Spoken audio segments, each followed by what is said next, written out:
Ladies and gentlemen, welcome to the Co-optional Podcast here on the 14th of November 2017.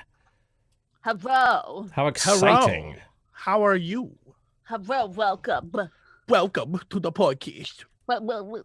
My name's Dodger's voice. What? What? Huh? That was the voice you were doing. And I was being you, but I was I the know, voice in your mouth.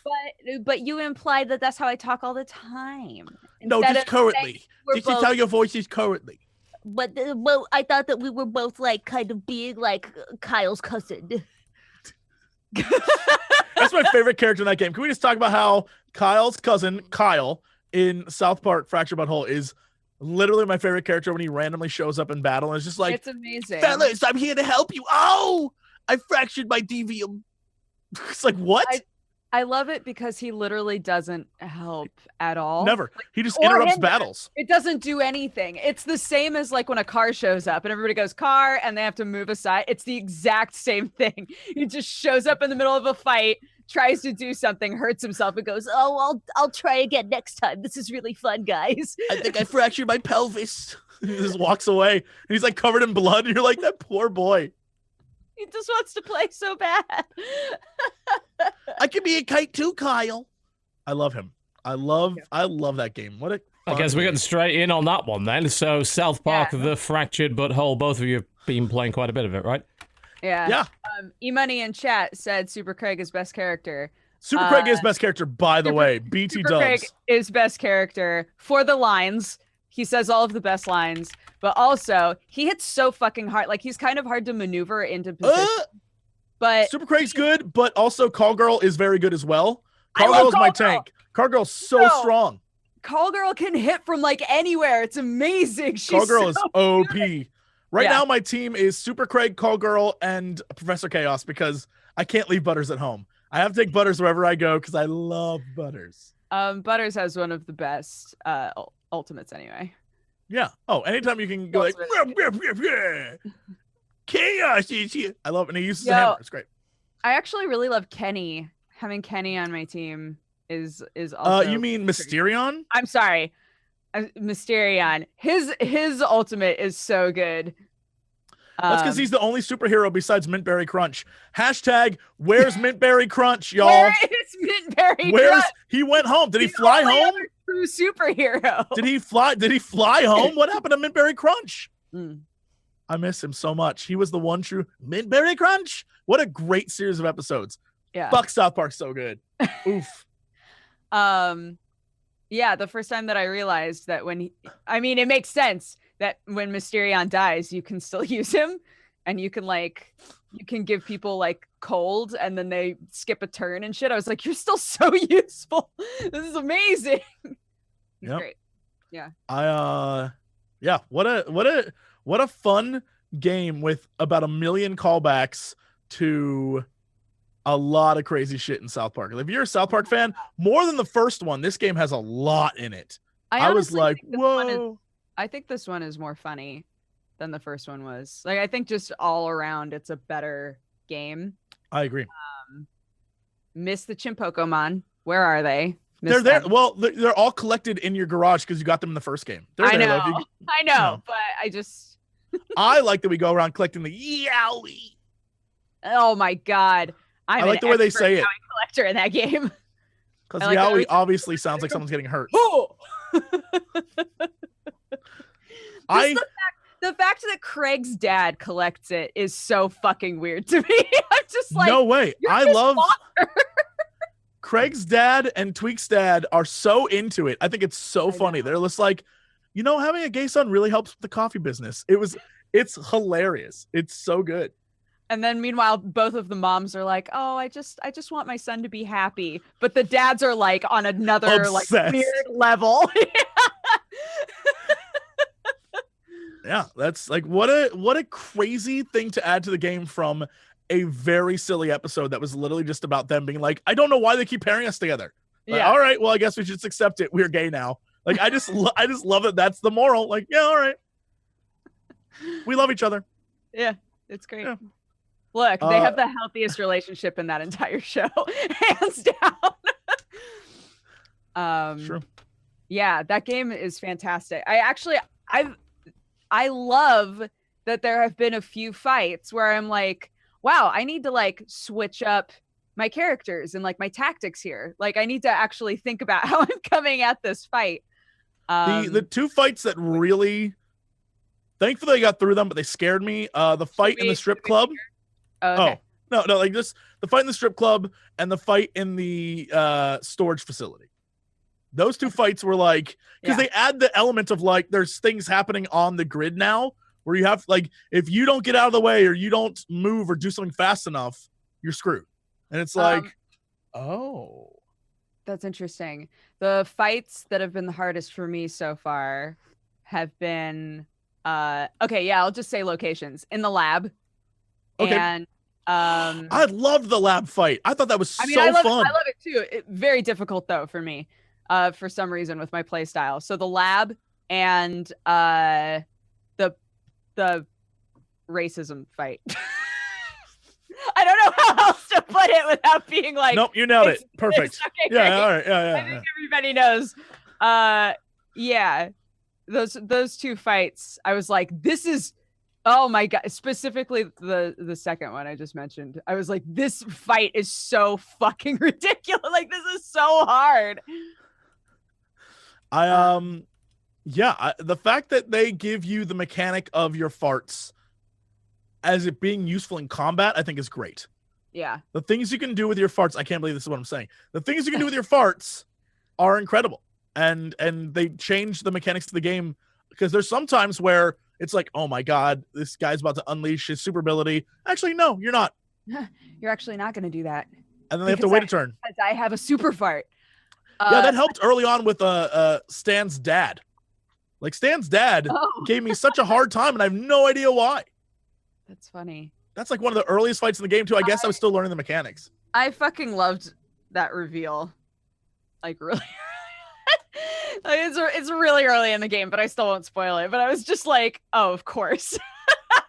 Yeah, I will say, again, trying to keep things vague. There were a couple of times where side quests activated, like side quests became open to you before you were actually able to complete them, which I thought was interesting. Building off of the whole like farting thing. Like I got side quests that required a specific type of fart that I didn't have yet. And so I kept trying to do it despite the fact that I literally could not complete it. And I thought that was interesting. Like it felt like those should have I was about to say procced. Felt like those side quests should have procced after I got the fart that was necessary to do them. I like how everything sort of reveals itself as time goes on in the game. Things that you're like, how the shit do I do this? Eventually reveal themselves to you, and you're like, oh, okay. TB just fucking left. TB just outed. That's fine. Like, you know what? I'm done with this conversation. We didn't even introduce the podcast. Hello, everyone. Welcome to the Co-optional Podcast. It's me, Jesse Cox, and Dodger. TB not here today. Yeah. He saw Dodger. I was about to say twerk, but that's not what that's called. Dab. No. It's a twerk now. Twerk. He saw Dodger twerk, and he left. He had to leave. Left. It's just us today. Yeah. Mm-hmm. And we're going to be talking about the games we want to talk about. Finally. No more 4X space games. No more talking about grid-based combat systems, except for South Park. No more talking about the cards we unpacked in Hearthstone, or how we made a StarCraft 2 mod, which you should all go download. No more talking about that. Yeah. Today. Yeah, I mean, you should all go download it at axiommod.com, but we're not going to talk about it. We're not going to talk about that. It's not happening. No. FOV sliders, turn them down to 60. We don't care. Yeah. We don't care. 60 FOV, 30 FPS. That's how we roll. 15 FPS, as I prefer. Yeah, I love 15. It makes it feel like it's going even faster because I miss so many of the frames. Absolutely, yeah.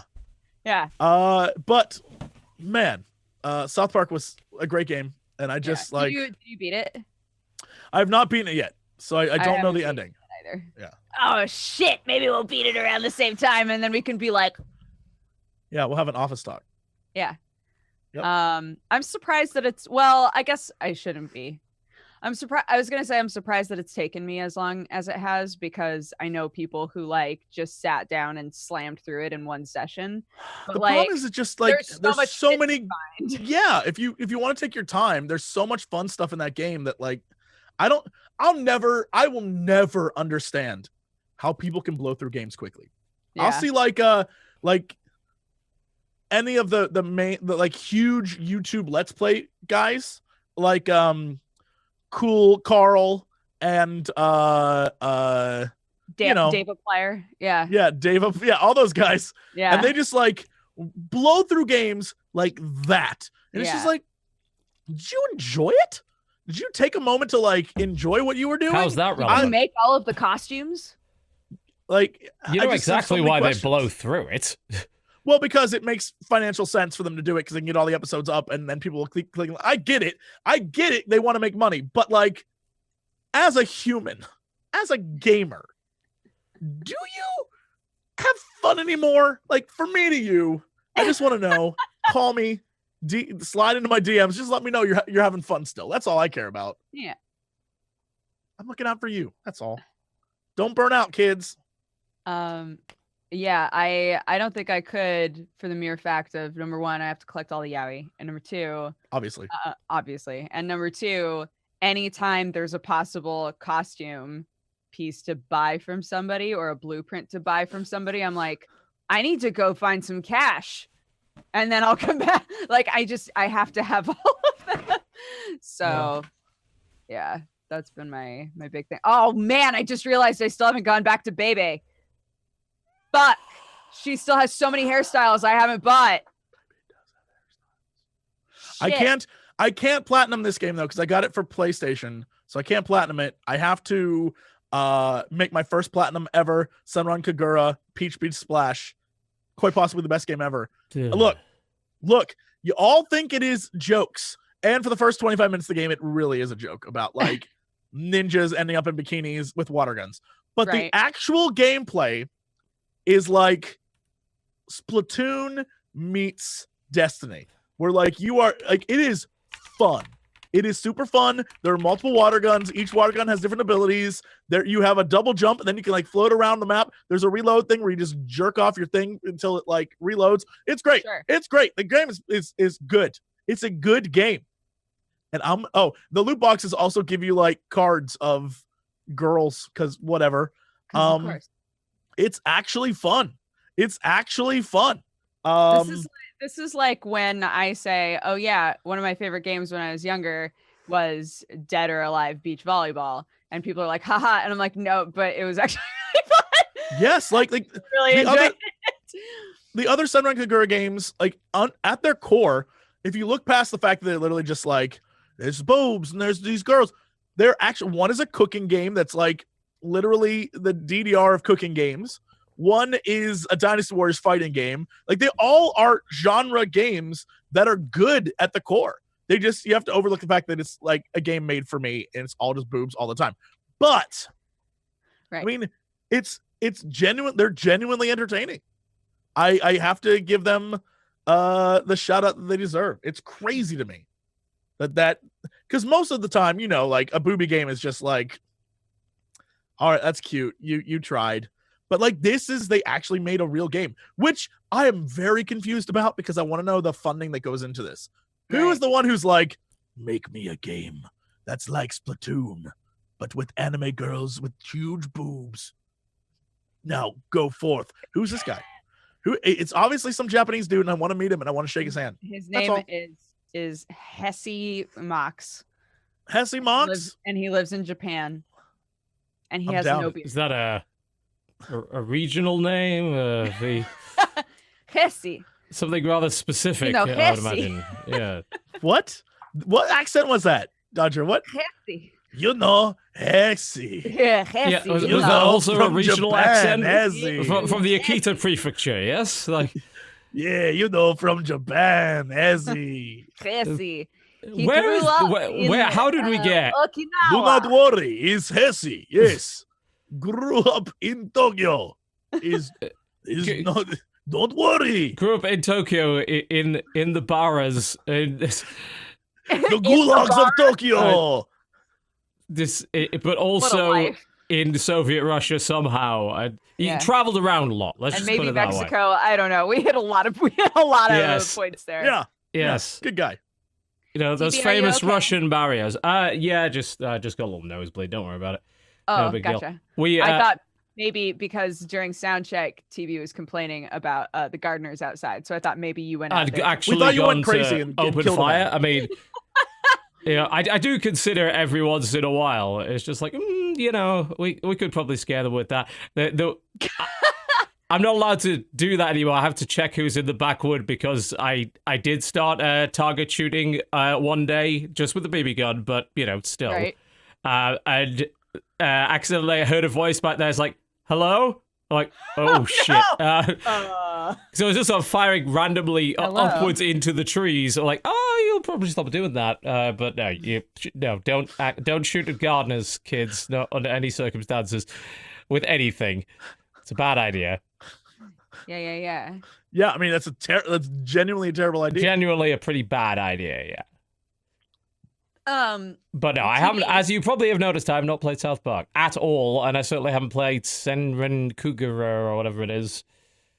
Oh, I don't expect you ever would, but I'm just saying you Probably not, but, you know, if it happened to be the right genre, it happened to have a good set of mechanics, you know, you brought up an interesting point that was, you know, who makes these games? Well, it's like, well, I mean, these are fairly popular genres, and if you add anime titties to it, then you've got a certain subset of your audience that are probably going to buy it. And if the games are decent, sure, why not? It works. That's the thing is like, there's a difference between we have a game that's mediocre, but if we add boobs, people will buy it. And we have a game that's actually good. Let's add boobs just for kicks. Yeah, we're adding boobs because we know people like it. Like, all right, fair enough. I mean, you know, that sells. I don't really see necessarily anything wrong with that. There is literally just, if you go to Steam right now, there is, my God, a lot of Senran Kagura. There are tons of these games. There's Senran Kagura games where you are a fighting game. There's Senran Kagura games where you are cooking. There's Senran Kagura games where you are brawling. There's so many different variations of this franchise. I dig it. I dig the fact that they're just like, we're going to do everything that everyone else does, but just make like, it's the same characters every time. So like you can have your waifu and play your waifu through every game. I mean, that's what it is, right? You know, it's just different genres and whatever your favorite waifu is. It's it's obviously doing pretty well for them because they keep making the things. Yeah, and none of them seem to actually be bad video games either. Yeah, when I saw the game was like out early on PlayStation, I was like, well, I know where I'm buying this. Like it's Senran Kagura is just so silly, but it knows it's silly. It knows it's weird, and it accepts it and doesn't try to like hide what it is. Yeah. I think that's pretty fun. That's fair. Yeah. I finally played Hand of Fate 2. Yes. Yo, yeah, that's pretty much the only thing I've been actually playing this week. There are so many mini games inside. Like they added so much to this fucking game. It's incredible. Really, really, really fun. I love that it's like if you played the first one, you'll know exactly what's going on, but depending on the event that you're experiencing, you might have to do a completely bizarre little mini game. But I love that they're all items that have been on the desk the whole time. Yeah, like you just didn't notice. Yeah, when I first got the pendulum, I was like, oh, okay. Yeah. Then there's always ways to affect it as well. Like if there's a particular challenge you're not like great at, then you can take a companion, or there's certain blessings that can help you out with that. Yeah. And the interesting part of Hand of Fate to me has never really been the combat, although it is improved. It's still not brilliant, but it's better. Certainly a lot better than the first one. Way better, yeah. The interesting part to me is going into the whole mission and customizing the cards that I can bring with me to try and get the optimal result out of it. You know, it's like a puzzle.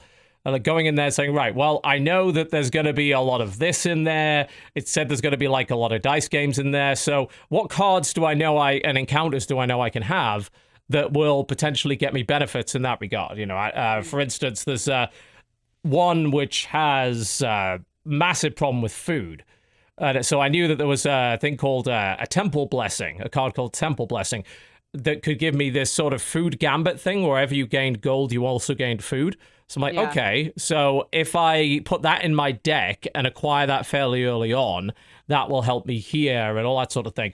And I find like running the same challenge multiple times, trying to optimize the puzzle, especially since there are usually various levels of success and there's a bunch of stuff to unlock, is a very fulfilling and satisfying part of the game to me. And also, being able to, when you're choosing encounters, being able to say like, I keep fucking up this encounter, and just keep like putting it back in your deck each time you play, so that you can finally like really get the token nail off it or whatever. Yeah, it's a and so some fucking of them- market thief every goddamn time. I cannot for the life of me get the token off that thing.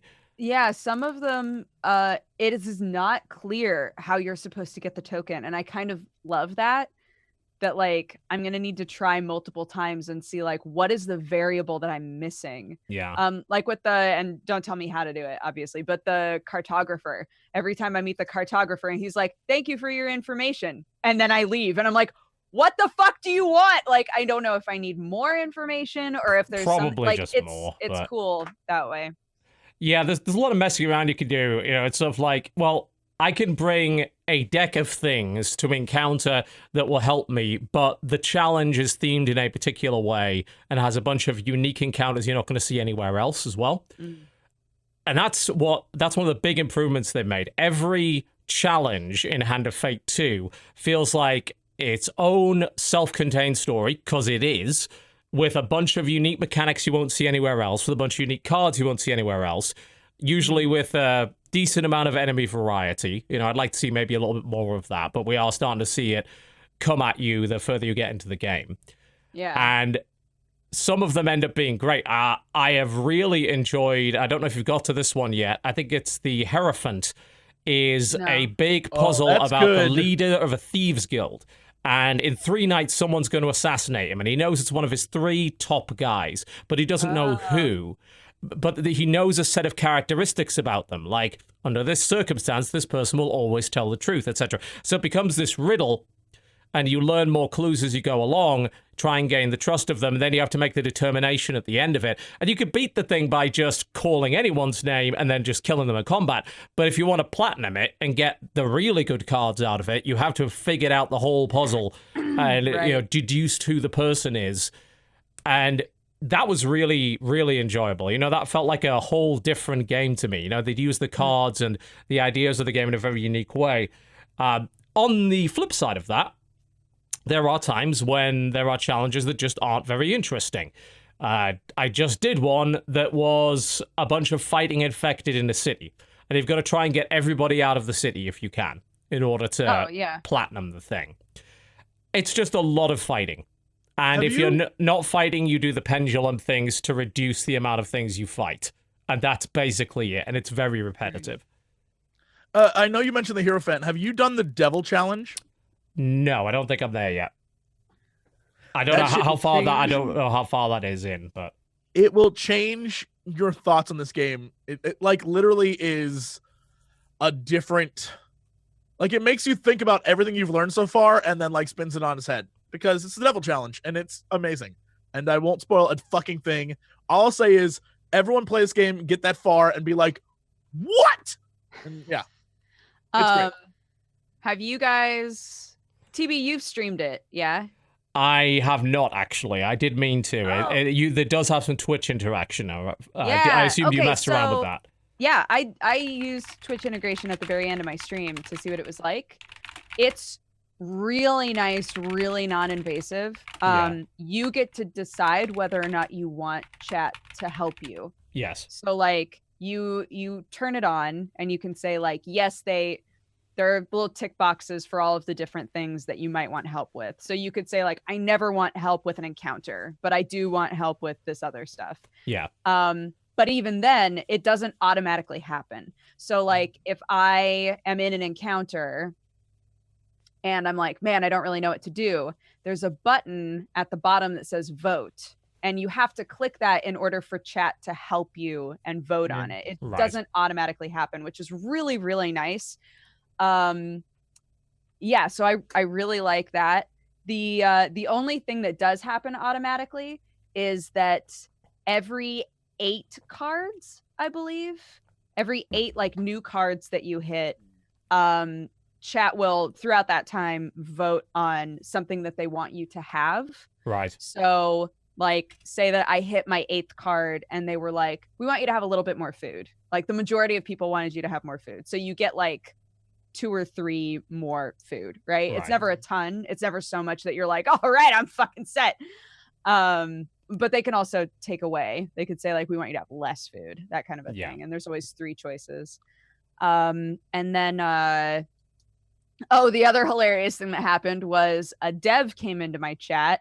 If a dev comes into your chat, the dealer has deal with it glasses. Really? So yeah, I was like, what the fuck is going on here? I was so zoned into the game, and I looked at the dealer inside of the game, who always looks really ominous and epic, right? Yeah. And he's just got the fucking glasses on, and I was like, what the fuck? That's amusing. They can activate a card, and I don't know if this has to be activated while you're streaming or if this is something that you come across naturally in the game sometimes. But there's an event called One Drunken Night, and they activated it just out of the blue for me. And basically you just stop what you're doing and get thrown into a dungeon, and you have like no idea how you got there. But if you like make your way through, you get food and gold and stuff. And then the card becomes one of your cards.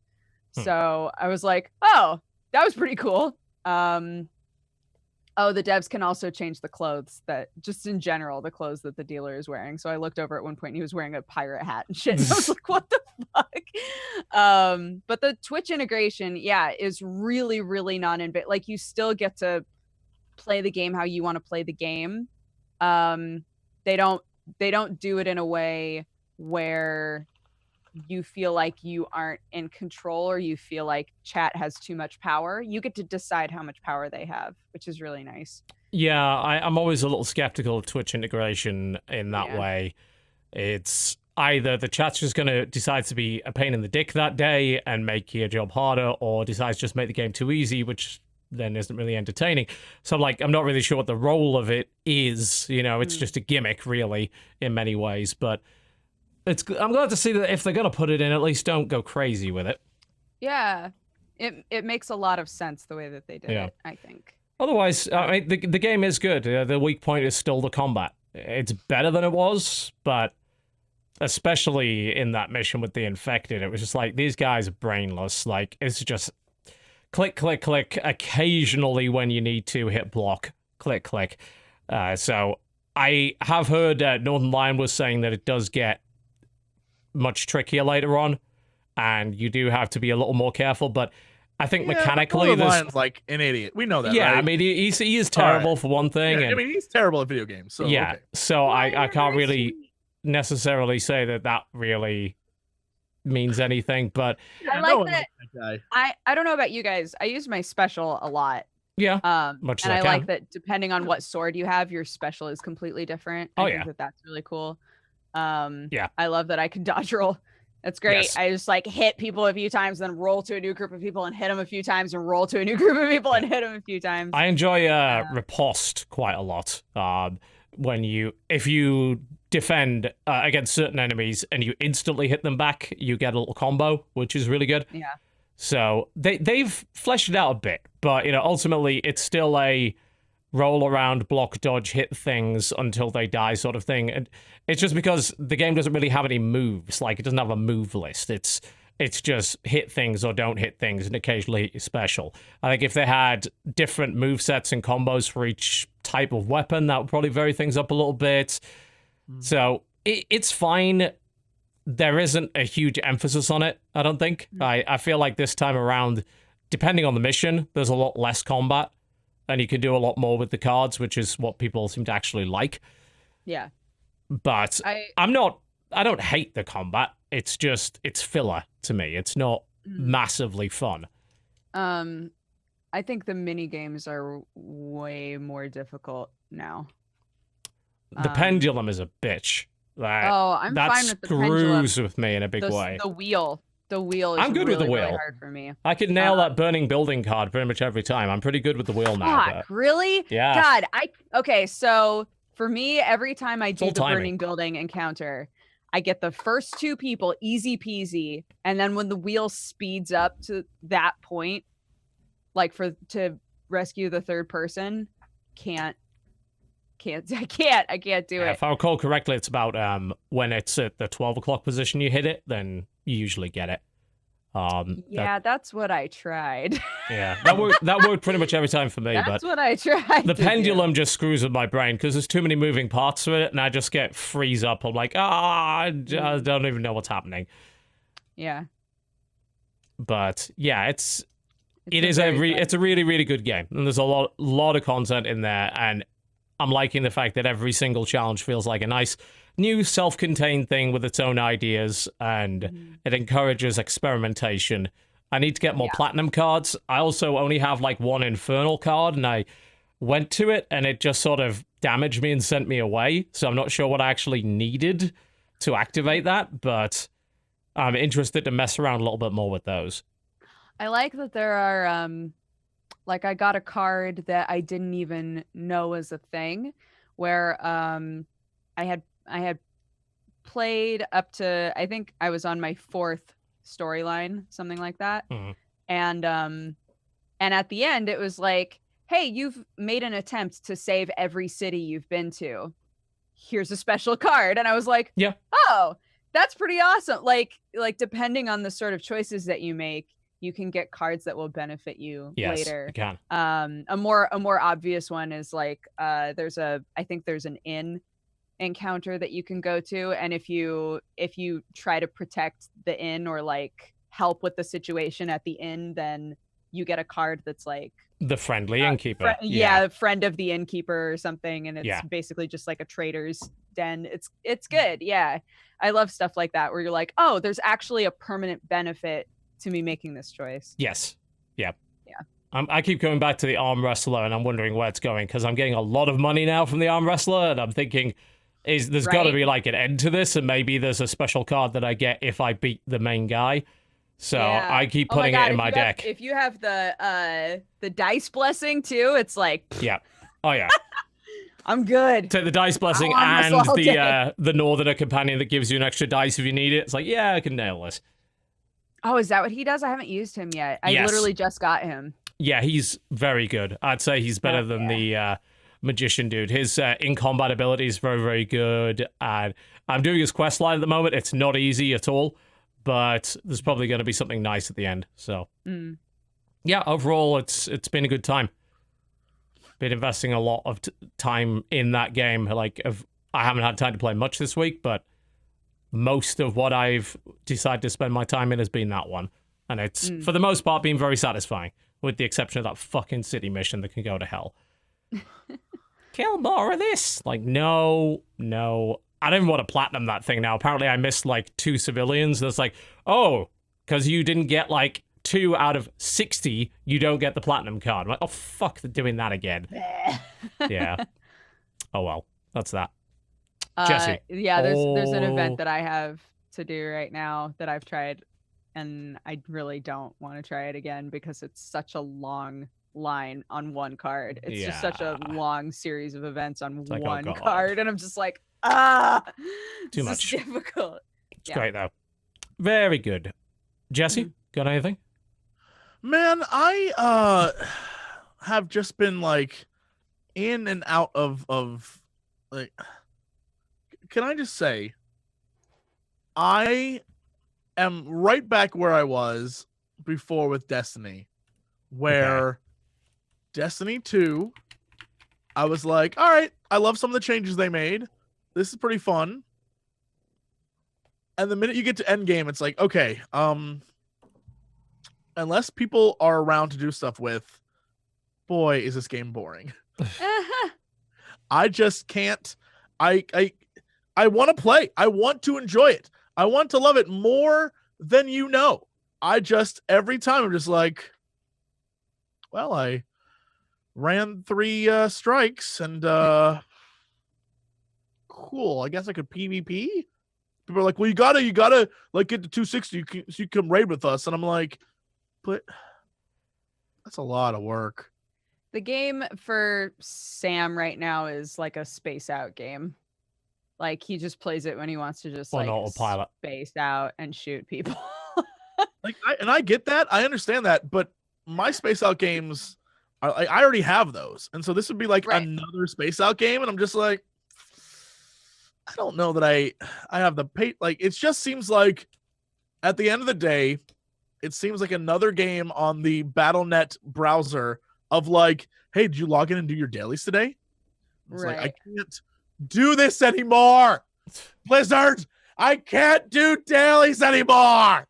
It drives me crazy.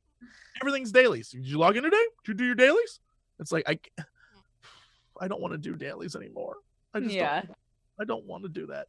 I mean, it's a looter shooter. I didn't expect to like it very much, and I didn't really. Like, I haven't even finished the campaign. I'm just like, it's... I don't care about the story in any way. It's ludicrous. The characters make no sense. The motivation of the characters makes no sense. And outside of that, all it is, you know, we'll shoot things in pretty damn uninspired levels. And it's usually wave after wave after wave of nonsense. Right. And I just can't bring myself to care. I really can't. I've done enough strikes where one of the things I appreciate, but at the same time don't, and I'm not sure how I feel about this, is that they reuse a lot of the areas and the missions, but change up the enemies you're fighting. So in one, it's like, oh, well, the Vex are here and they're doing this thing. And then the exact same story takes place, but it's like the Fallen are here and they're doing the exact same thing for some reason. But like, Yeah. that's the thing. And it's just, it changes what you fight, but it's the same mission. And it's like, I appreciate that because it's like you kind of learn how to, you know, like, well, you want to shoot the Vex in the stomach because that's like where they're like, you learn different things, but like at the same time, you're running the same shit over and over again. And it reminds me of, you know, God bless, at least WoW has too much content. Right. But like you can get lost in a lot of things, but it reminds me of the early days of WoW when it was like Burning Crusade, where you were running Hellfire over and over and over again. And yeah, man, there's so many issues that I have with it. I just want to love it. I wanted to love the first one. I want to love this one. I'm hoping that as time goes on, because it's on PC, as expansions come out and DLC comes out, I'll go back and play and love it. But oof. I mean, I'm interested in the story. The shit that happens in the post-credit scene, I was like, I immediately went to Alex and was just like, dude, what the fuck was that about? And he was like, oh, let me tell you. So I'm excited for the story. I'm excited to figure out what is going on, but boy, do I think the gameplay is like just boring. I don't know. The loop is shooting spongy things that really don't smartly react to you in any way. And I vastly prefer Warframe, at least in that game. They're not particularly smart, but there's a lot of them, and you get to hack them to pieces, and you constantly feel all-powerful, which is a fun feeling to have. And that's sort of my turn my brain off game. I don't really need another one. Certainly don't need it to be Destiny. And if I'm going to play a shooter, I'd rather play something with a bit more direction and better level design, like Wolfenstein. If I want to play a multiplayer shooter, I certainly won't play Destiny as a PvP game, because the PvP in its current state is bare bones at best.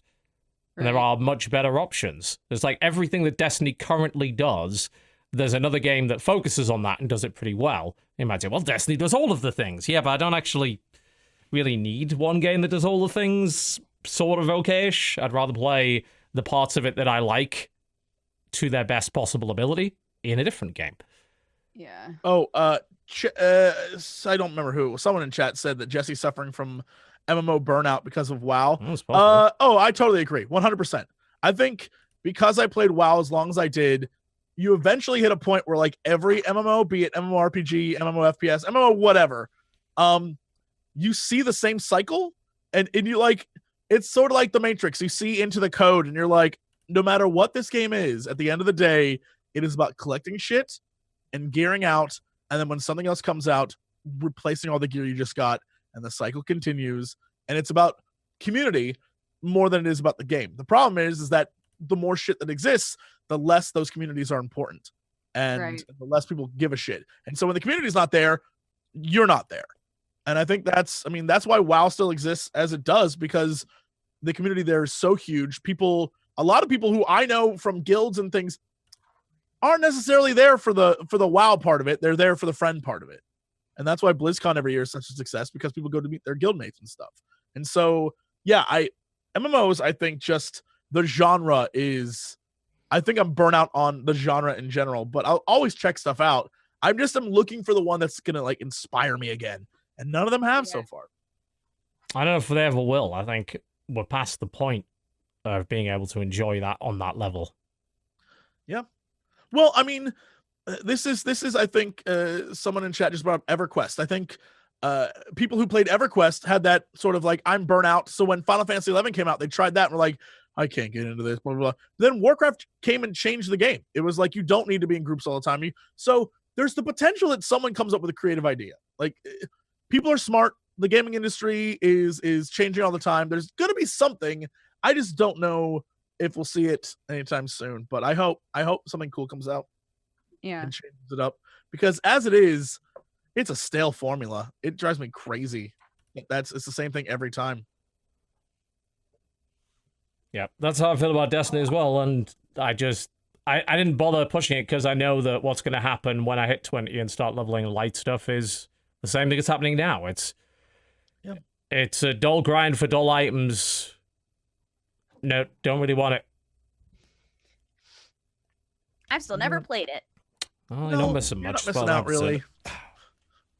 I did. Look, I'll go back and I'll say the changes that I wanted them to make, they did. All the change where that was like story changes, all the changes where like your ghost actually tells you shit and informs you of things, a plot, an actual plot, all of it was there. I was happy with that. I just hit endgame and was like, oof, here we are again. So I don't know. I guess I'm unpleasable. Maybe that's my problem when it comes to MMOs. Jack could be right. I'm just an old sourpuss. Who knows? I mean, MMOs could also just be bad. There's also that possibility. Yeah. I wouldn't say bad, but I would say maybe just like not for you anymore. Right. Yeah. Might have grown out of it. Speaking of MMOs, oh my God bless everyone in chat who's been like, I can't wait for WoW Classic. That's gonna be so much fun. Y'all are nutso. Y'all are crazy people. WoW Classic, everyone is just rose-tinted glasses on this one. Oh, yeah. There is no way. People are going to jump on there and make it to about level 15 before they lose their mind. The only reason worth playing, the only reason why getting back into it, Classic Alterac Valley, that is the shit. That was, get yourself to 40, go play that, and only play that. They should really just make WoW Classic Alterac Valley mode, give you a max level character, and go play that shit, because that was the best thing in the old game. The best. But like, when there were bootleg vanilla servers, there were a lot of people who played those. True, but they were also quite heavily altered. Like, those vanilla servers had a lot of their own changes applied to them. That's what's really interesting to me about this whole thing. Rules.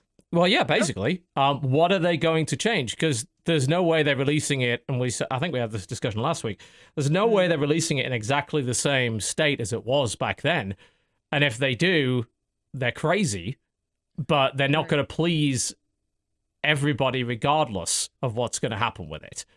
Whichever decision they make, whichever features they decide to put in or not put in, or content they decide to exclude, or which version of the content they put in, is going to piss some people off.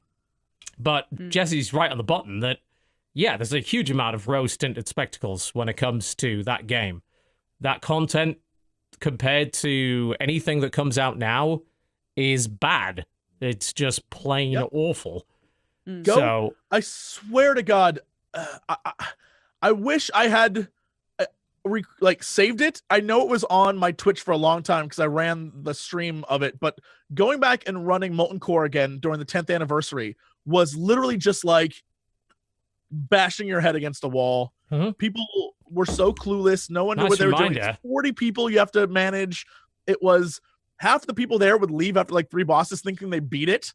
Like, it was crazy. So there's a lot of people who have joined Warcraft who have not experienced that old content, so they don't quite know what it was like, and it's not as glorious as people remember. It was a lot of it was much different and much better than what existed at the time, MMORPG wise, but it doesn't mean that it's better than what exists now. And no, not even close. I think what people want, I feel, is the feeling that they got back then, not the content.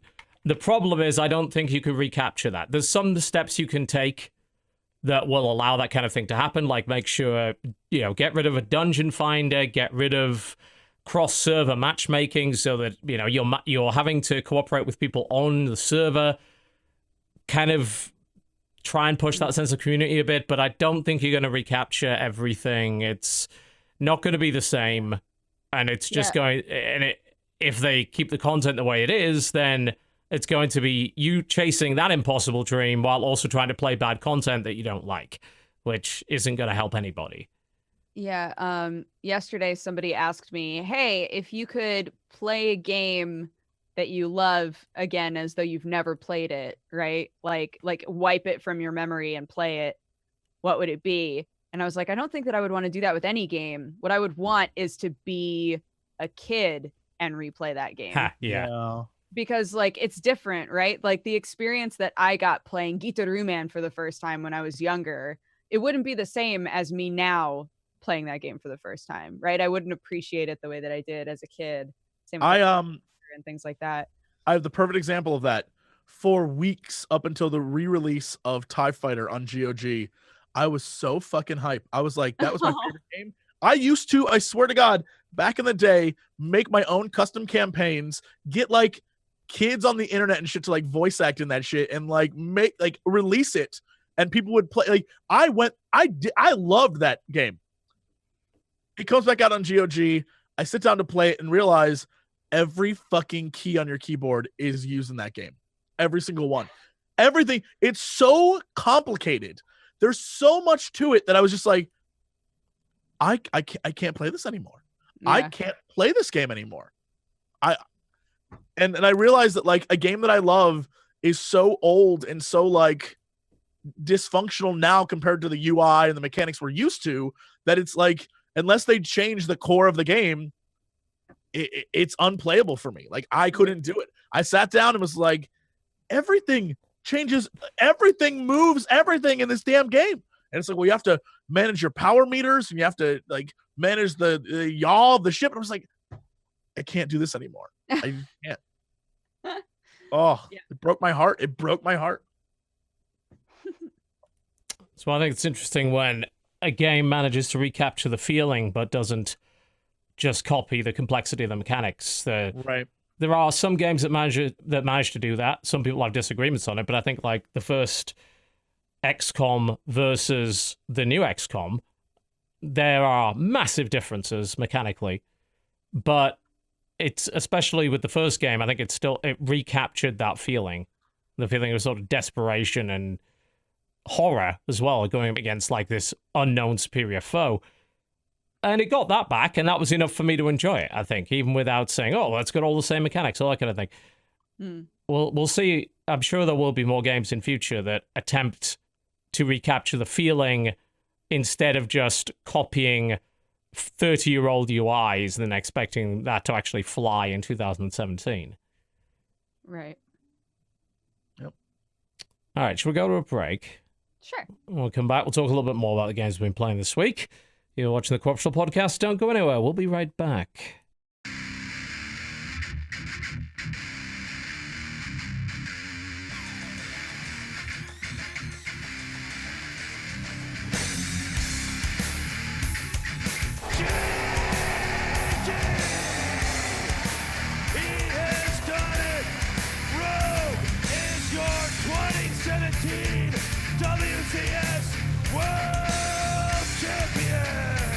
And Zerg cries into a bucket. GG.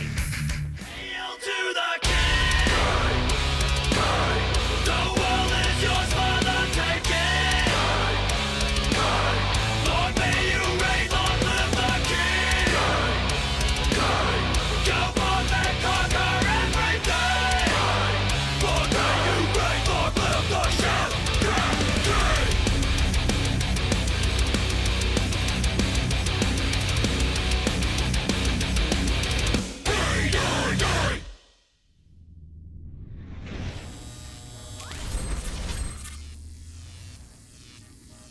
Ladies and gentlemen, welcome back to the Co-Optional podcast. Hopefully you enjoyed the wonderful sounds of Phoenix Wright's jazz orchestration.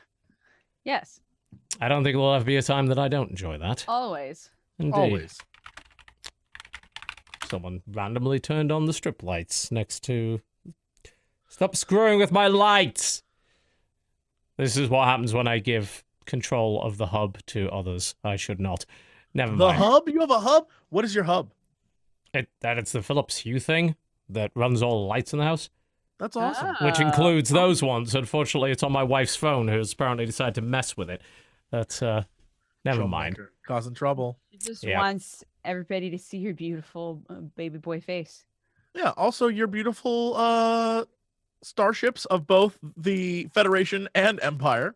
Naturally. If anything, we've learned you just like order. Yes, that's what Judging it by your is. ships, you like order. They're in some sort of order. I couldn't tell you what exactly. Can I talk about the look, we already talked about Fractured But Whole. Yeah. Can I talk about Phone Destroyer? Phone The- Destroyer! Sure. Oh yeah.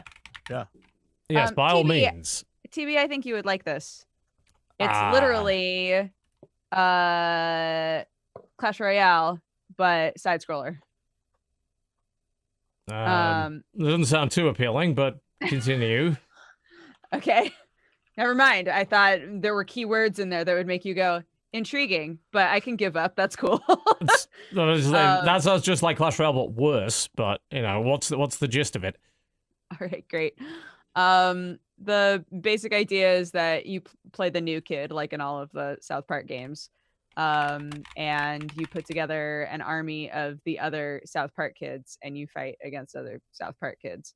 They're card based, just like in Clash Royale. So you collect cards that represent different characters, and the characters, basically the storyline concept of the game is all of the kids want to play a different game from one another. So like imagine in the sequence of games that they've made so far, right? Like the first one was fantasy, the second one was superheroes. So in this third one, it's like all of them want to play a different game. And Cartman kind of makes the decision like, we're playing Cowboys and Indians, and that's the end of it. And as you play through the campaign, oh, you're muted, Jesse. And pirates. Cowboys and Indians and pirates. Yeah, that's what I was gonna say, is that as you play the campaign, the kids start to like bend the rules, and Cartman's like, what the fuck is this? We were playing Cowboys and Indians. So it like starts to spiral into more and more like ridiculous genres. So yeah, you like collect cards that are the different South Park kids, except you can have multiples of the same kid just from different like universes and different games. Some of them have like special abilities that they can do and things like that. And it's really fun so far. The one issue that I always have with mobile games, and this one unfortunately does it, is it like has reasons to not, like, it doesn't stop you from playing, but it has reasons to like maybe wait. You know, it offers you lots of free things. In PvP and in the campaign, it offers you like free cards, but only every so often. And like in PvP, when you play, it'll give you a prompt that's like, are you sure you want to play PvP right now? Because if you wait this much time, then you'll get free cards, basically. So Yeah, sometimes Clash it like Royale almost basically does the encourages same you thing. not to do PvP just yet, which I think is interesting. Something that I do like though is it gives you reasons to go back in the campaign and replay levels, because every time you play a campaign level, the difficulty goes up and it gets harder. So you can like basically farm items that you need in order to upgrade different kids. Yeah. And you can only upgrade kids with items that are conducive to their genre. So like if you get like circuits are one of the items that you can get, but you can only use them on like kids that are space themed. So, or like robots, things like that. So yeah, it's really fun so far. Big flaw, which they updated it today, and I was really hoping it would be fixed, but it's like brand new, so I'm willing to be like, come on guys, you can fix this. Is that sometimes when you go into your deck builder, the game force quits. It's Lovely. really fucking frustrating. So aside from that, it's really fun, and just like all of the South Park games, it's pretty funny. The way that they all talk to each other and the sort of things that they say in battle is pretty hilarious. So Fair enough. Yeah. I'm only allowed one cash vampire at a time when it comes to mobile games, and I still have a cash Fair. vampire at the moment. Actually, I kind of have two because I went back into Clash Royale a bit while I was at BlizzCon Damn. because we were playing some of it backstage. I'm like, oh no. But Mm. I haven't really felt the need to buy any packs in it yet. But it might happen. Just saying, it might happen. Yeah. Try to stay away from that. Yeah, I do appreciate when these card-based games give you lots of opportunities to have free stuff. That is nice. Like pretty much every time you beat a level, you're shown like a big series of lockers, and you can open 3 lockers, and Yep. whatever's in them, great. Some of them have really good stuff, and some of them have just kind of like whatever stuff. And yeah, you get 2 free packs of cards every 4 hours. Mm. And with PvP, you get 1 pack of PvP cards every 4 hours as well, I think. But the PvP decks give you, or the PvP packs give you way more cards. So you get way more out of doing PvP, which I think is interesting. Yeah, I mean, they want to encourage you to do that because that's where they monetize. Because the more you Mm. buy, the better you are in it. It's Yeah. I'm very much, and I was never really enjoying them in the first place, but I'm very much over games that are both collectible and upgradable. That's annoying as hell. It's like, in a CCG, at least when you get a card, it's like, hey, I can use this card now. That's great. In these games, like, oh, I got a card, but it's not high level, so it's not useful until if I it get is. 6 more of that card, then it'll it's be like, oh, stronger. dear. And yeah, I really don't like that. And it puts you on an infinite treadmill, especially when it Yeah. comes to like you just can't reliably progress in games like that. Mm. Because it's not only down to what cards you pull from the pack, it's now down to, oh, well, you need 2,000 more of that particular card to level up your version into a slightly more powerful version. It's a pain in the dick. There's no doubt about it. It's not a good way to do anything. But EA apparently didn't listen to that, which is why we have the news later. Not that it's really news, because we kind of talked about that Oh, yeah, months it's the ago. news. Yeah, it's like as if people are just now waking up to realize what we've been saying for months, that Battlefront 2 is a pay-to-win piece of crap. But we'll talk about that a little bit later. Anyone else got any other games they've been playing this week? I certainly hope so, otherwise we're going to have a short show.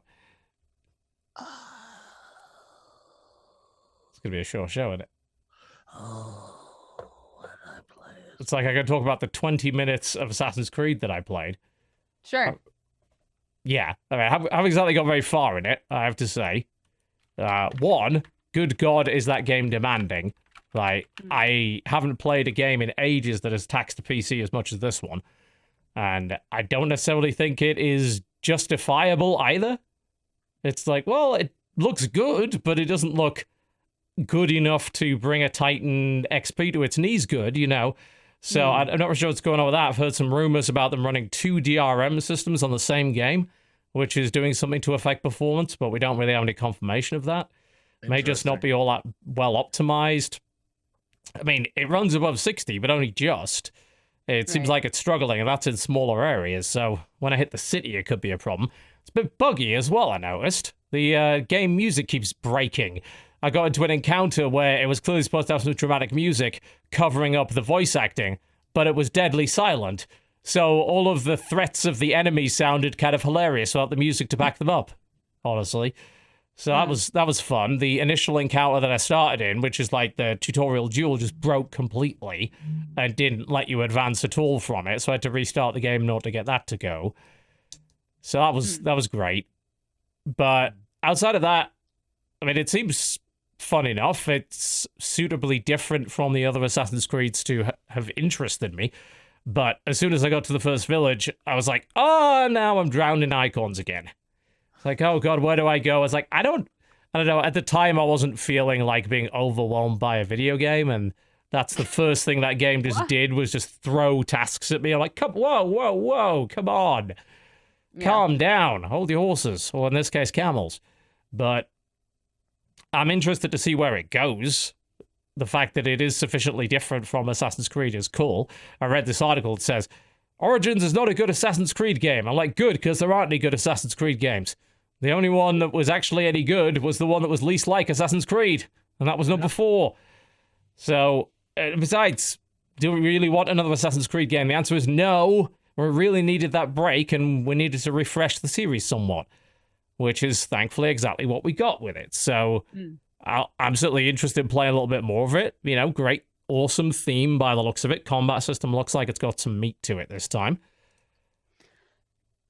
Seems all right. Yeah, I think I'm trying to find the article right now. I'm sure if I had a minute I could find it, but I believe I read a thing the other day that said that Assassin's Creed is double the sales of Syndicate In the first few weeks, yes. Yeah. So like, it's very obvious that people were tired of the same tired of it, effing yeah. thing over and over again. It was coming So out them every taking year. time to make this, great. The little bit that I've played so far, I like that the world is as big as it is. I like that there's a ton of stuff to do. I've yet to figure out if the stuff that you can do is as, I don't want to say rewarding, but as meaningful as some of the stuff you could do in a game like Witcher 3, for example, where like everything you stumbled upon felt like it had a purpose. But in this one, in Origins, there so far I have found things where I didn't think, I was like, oh shit, I'm caught up in some bullshit now, but it ended up being really enjoyable. So yeah, I'm not sure how I feel yet, but it's fun. It's a fun game. I'll give it that. And if you are a sucker for history stuff like me, and you especially like ancient Egypt, this is a fun time. You get to run around and like get into all sorts of shit, and then mostly just go on like tourist mode and just explore stuff. Like, oh, what's this? And like go, yeah. I think that the part that I dislike the most is the fact that if I want to go see something, usually it's like, hey, there's guys here you got to kill. And it's like, but I don't like, I just want to come by and look at the place. I don't, whatever. Well, hasn't it got that explorer mode that you can turn on? Can you just turn that on in the middle of the game, or is that something you have to do somewhere I haven't else? even looked at it. I'll be in the middle of playing and then be like, fuck it, let's go take a look at that over there. So It's a cool setting. There's no doubt about that. So I do want to keep playing it, certainly. I want to see what it does to my PC when I get to the big city. It's like I might have to turn SLI on for the first time in a year. That's assuming it even works. It might not. I don't know. But Jesus, like that is a demanding as hell game. I don't know of anyone that's been able to run it particularly well. I will say it's got a fantastic set of options. There's a lot of choice there. I like how Ubisoft has lately been putting those little indicators into the options menu to tell you what each option does. And it's like, well, it's going to kind of look like this if you pick this. I'm like, okay, that's reasonable. That's a good way of doing things. But outside of that, though, yeah, it's been a bit buggy so far, and the performance has been a little chuggy. But I do want to play more of it. I'm interested in it, which is more than I could say for Syndicate, which bored me pretty much immediately. It's just too much of the same thing. yeah. Oh well. So, yeah, if I've got some time this week, I'll put some more hours into that one. TB, what was the name of the board game that we played in Vegas? Clank. That game was pretty fun. It was, yeah. I don't think we've actually talked about that. No, I don't think we have either. I was like, I played a board game with you. You did, yes. And I'm trying to remember what it was called. Yeah. It's called Clank. It's a Clank with an exclamation mark. I think we're going to probably do it on Lounge at some point in the not too distant future. It's a deck builder combined with a dungeon. So you start with a shitty deck, just like you would in a game like, say, Dominion or whatever, or Ascension, and you try and make that deck better, and the deck is what dictates what you can do. So there's various stats that you can get from playing the cards in the deck, such as ability points, which can be used to buy new stuff for your deck. If you have movement, that allows you to move through the dungeon. And if you have combat, that allows you to fight things that are either in the dungeon blocking your way, or in the card row, and you can kill a monster for a reward. You build the deck up better and better, and as you play the game, your deck fills out. As a result of you adding more cards to it, you try and get the bad cards out, make sure the good cards are in, set up some cool combos, and it's a game about theft. You have to sneak through this dungeon. It's very risk-reward. You try and steal the most valuable artifacts you can and then get out before the dragon kills you, which it is trying to do. And every time you do things, it can make noise, which means you add cubes to this bag. And every time there's a clank, the dragon wakes up and says, "What the fuck, mate?" And you pick some cubes out of the bag, and if your colored cube comes up, you take damage. So there are certain builds that are very noisy and quite risky. And then there are certain builds which Like are very every sneaky. build you made. Well, yes, with the staff of Go Fuck Yourself, I think was what I called that particular item. It's like, well, it gives you 3 cards, but it also generates 3 clank and all that kind of thing. I'm like, yeah, I went for some risk. It is a big risk-reward game, which is part of the fun, because playing competitively against somebody else, like, well, as soon as somebody gets out of the dungeon, they start basically the doomsday clock, and everyone else has only a few turns to get out. So it's like, well, how far can I push in? The very first game that we played, I literally got in, took the first piece of treasure that I found, and just left. And they were like, "What the fuck?" And just had to like frantically try to get out, whether they had something or not. Yeah, it's like, shit. Like, you got to get out there quickly, because the dragon gets angrier and angrier after someone's got out with one of the artifacts. It was just a really interesting mix. You know, I like deck builders at the best of times. You know, they're one of my favorite board game and card game genres. Combining it with a dungeon board that you move around, and with a stealth mechanic and that competitive risk-reward element where it's like, well, who's going to push their luck this far? Who's going to try and go deeper and get the more valuable item? And can they escape in time? It's some interesting stuff. I enjoyed it a lot. I've played a couple of games of it since then, and they've all been really good, and everyone's liked it. So I'm glad I picked that up at TwitchCon, actually. I'm kind of glad I did. It was sort of an on-the-whim purchase, because I'd heard so many good things about it. I'm like, sure, I'll pick up Clank. And it ended up being awesome. There's also it was underwater quick, too. expansion, apparently. Yeah, it's the problem I've got with it is the setup time. Because you've got to, there's a lot of tokens you have to place on the board in different places, and decks you've got to shuffle. So the setup time could be like about 15 minutes, which is a little excessive. Once you actually play in the game doesn't take that long, and resetting the game isn't that hard either.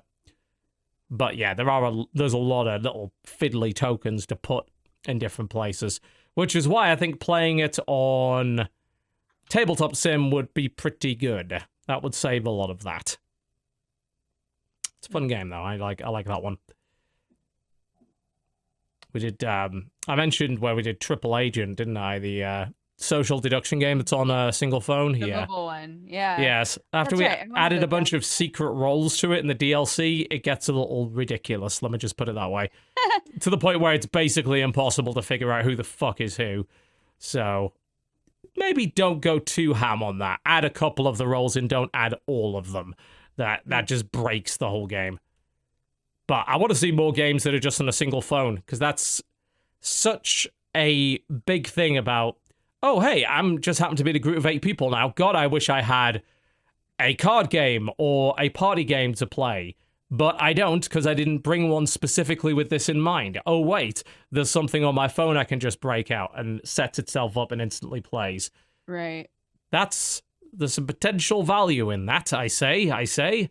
So I hope some other companies develop some cool shit involving that. On one person's phone? Just one phone? Yes, just one phone. Yeah, you hand it around. That's the cool thing about it.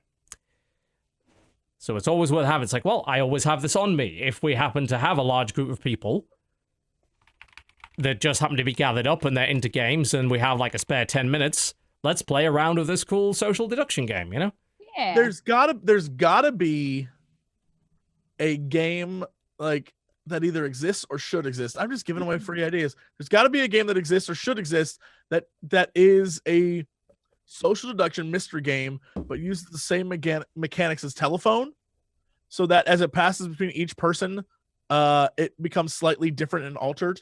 Yeah. And one Right. person is I like clearly that trying to idea. alter it on purpose because that person is the one who is trying to like either hide the message or trying to ruin, like someone's the bad guy.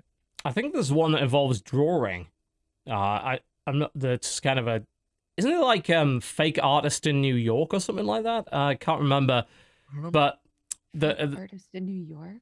yeah, something like that. It's a one where like everybody but one person knows what the thing you're trying to draw is, and Yeah, a fake artist goes to New York board game. yeah, I'm not sure if that's exactly the same It's game. a Japanese game. Yeah, it was initially. Yes. Party game for 5 to 10 people. Players take turns being question master. Your role is to set a category and write a word in that category on dry erase cards. You hand those to other players who are the artists. At the same time, one player has an X written on his card and he's a fake artist. Players then go around the table twice, drawing a continuous stroke on a paper to draw the word established by the question master and then guess who the fake artist is. If Yeah. the fake artist isn't caught, the fake artist and the question master earn points. Yeah, it's something like that, but you Hmm. know, nothing. It's not quite what you were looking for, but Telling you, telephone, but with a saboteur would be on point. it's gotta be. There's gotta be a game that does that. I just don't know what it is. Hmm. Yeah. Forever a mystery. Look, we came up with the idea for the game Passenger, and now there's like numerous games that have that idea in it. Just saying. What even was the idea of that thing? Passenger it was was- you were a passenger in a car. Yeah, Okay. it was a VR game where you're all in Oh. a car. And, and like depending on like you could fall asleep, like you could do whatever. Like it happened around you, and there were multiple scenarios and outcomes depending on what you did. Yeah, there are things that happen like in the car and outside of the car, but you have to like catch them. Mhm. Like if you're But not everything paying affects the ending, and so a lot of people like took that idea of just being in a car and like we had that was a good idea. I feel like we got another good idea here. somewhere in here. Telephone. A single telephone game called Telephony. Oh, what are we doing? There's no way I'm that the hasn't already best been at done. this! No, I refuse to believe. Oh my god, why don't I just run a video game company? Telephony. I'm writing it down now. I'm writing it down now. I do not use that. If you use that, I will sue you. Too It's late. Telephony, copyright, Jesse Cox, 2017, 11/4. Any game that comes after this date, I'm suing you. I'm taking you to court. Phony. Telephony's such a good name. Oh, Amazing. Well, you have to make it now. God, I do have to, don't I? Yeah. Shit, I much. need to make a video game company that makes a game. Look, if you are an indie dev out there who makes phone games, call me, brah. Oh shit! Hold on, I have to sneeze, but I have the phone game.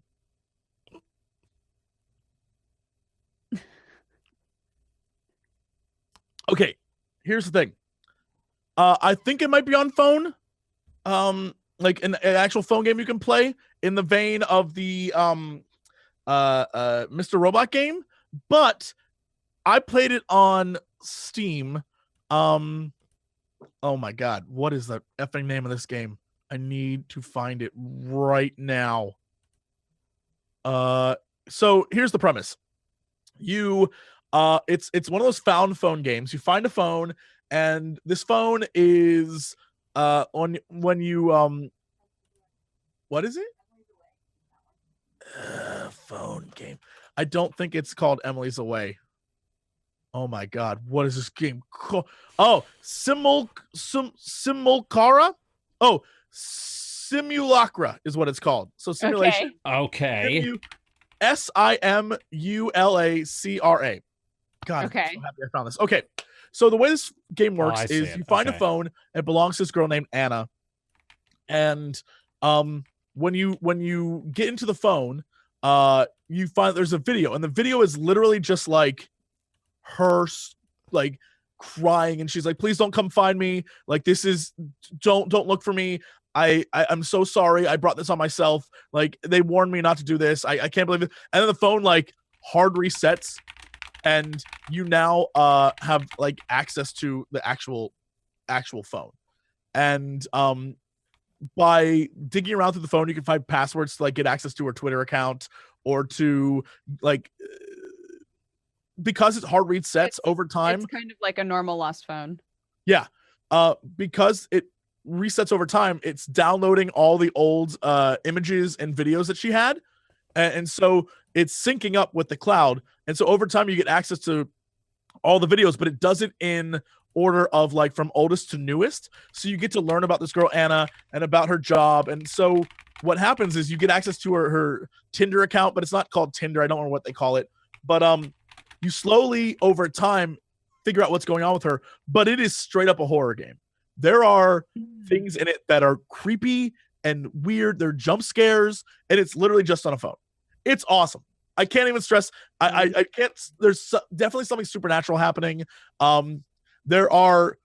What ends up happening is you learn she has an ex-boyfriend, and you learn she's talking with a guy on Tinder, and those are the only two guys that, like, the only two people that can help you figure out where she's at, right? Because the ex wants to talk to her again, and the new guy wants to meet her for the first time, and so they both have their own ulterior motives, and you can play both of them off each other, or get them to work together, or try to, like, it's crazy because everyone's just looking for this girl because they don't know what happened to her.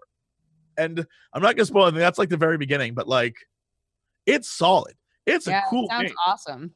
Yeah, it was very, very cool. I'm so glad I got to play that. I'm curious if it's actually on your phone, because the Steam version doesn't like, it has it, like, it's done in phone style, you know, like the phone camera, like a Snapchat video. It's done that way. So I'm very curious, but it's cool. That's a cool ass game. Yep. Oh, for the guy who said SGS it, that's literally what's happening. We SGS'd it. So that's coming soon.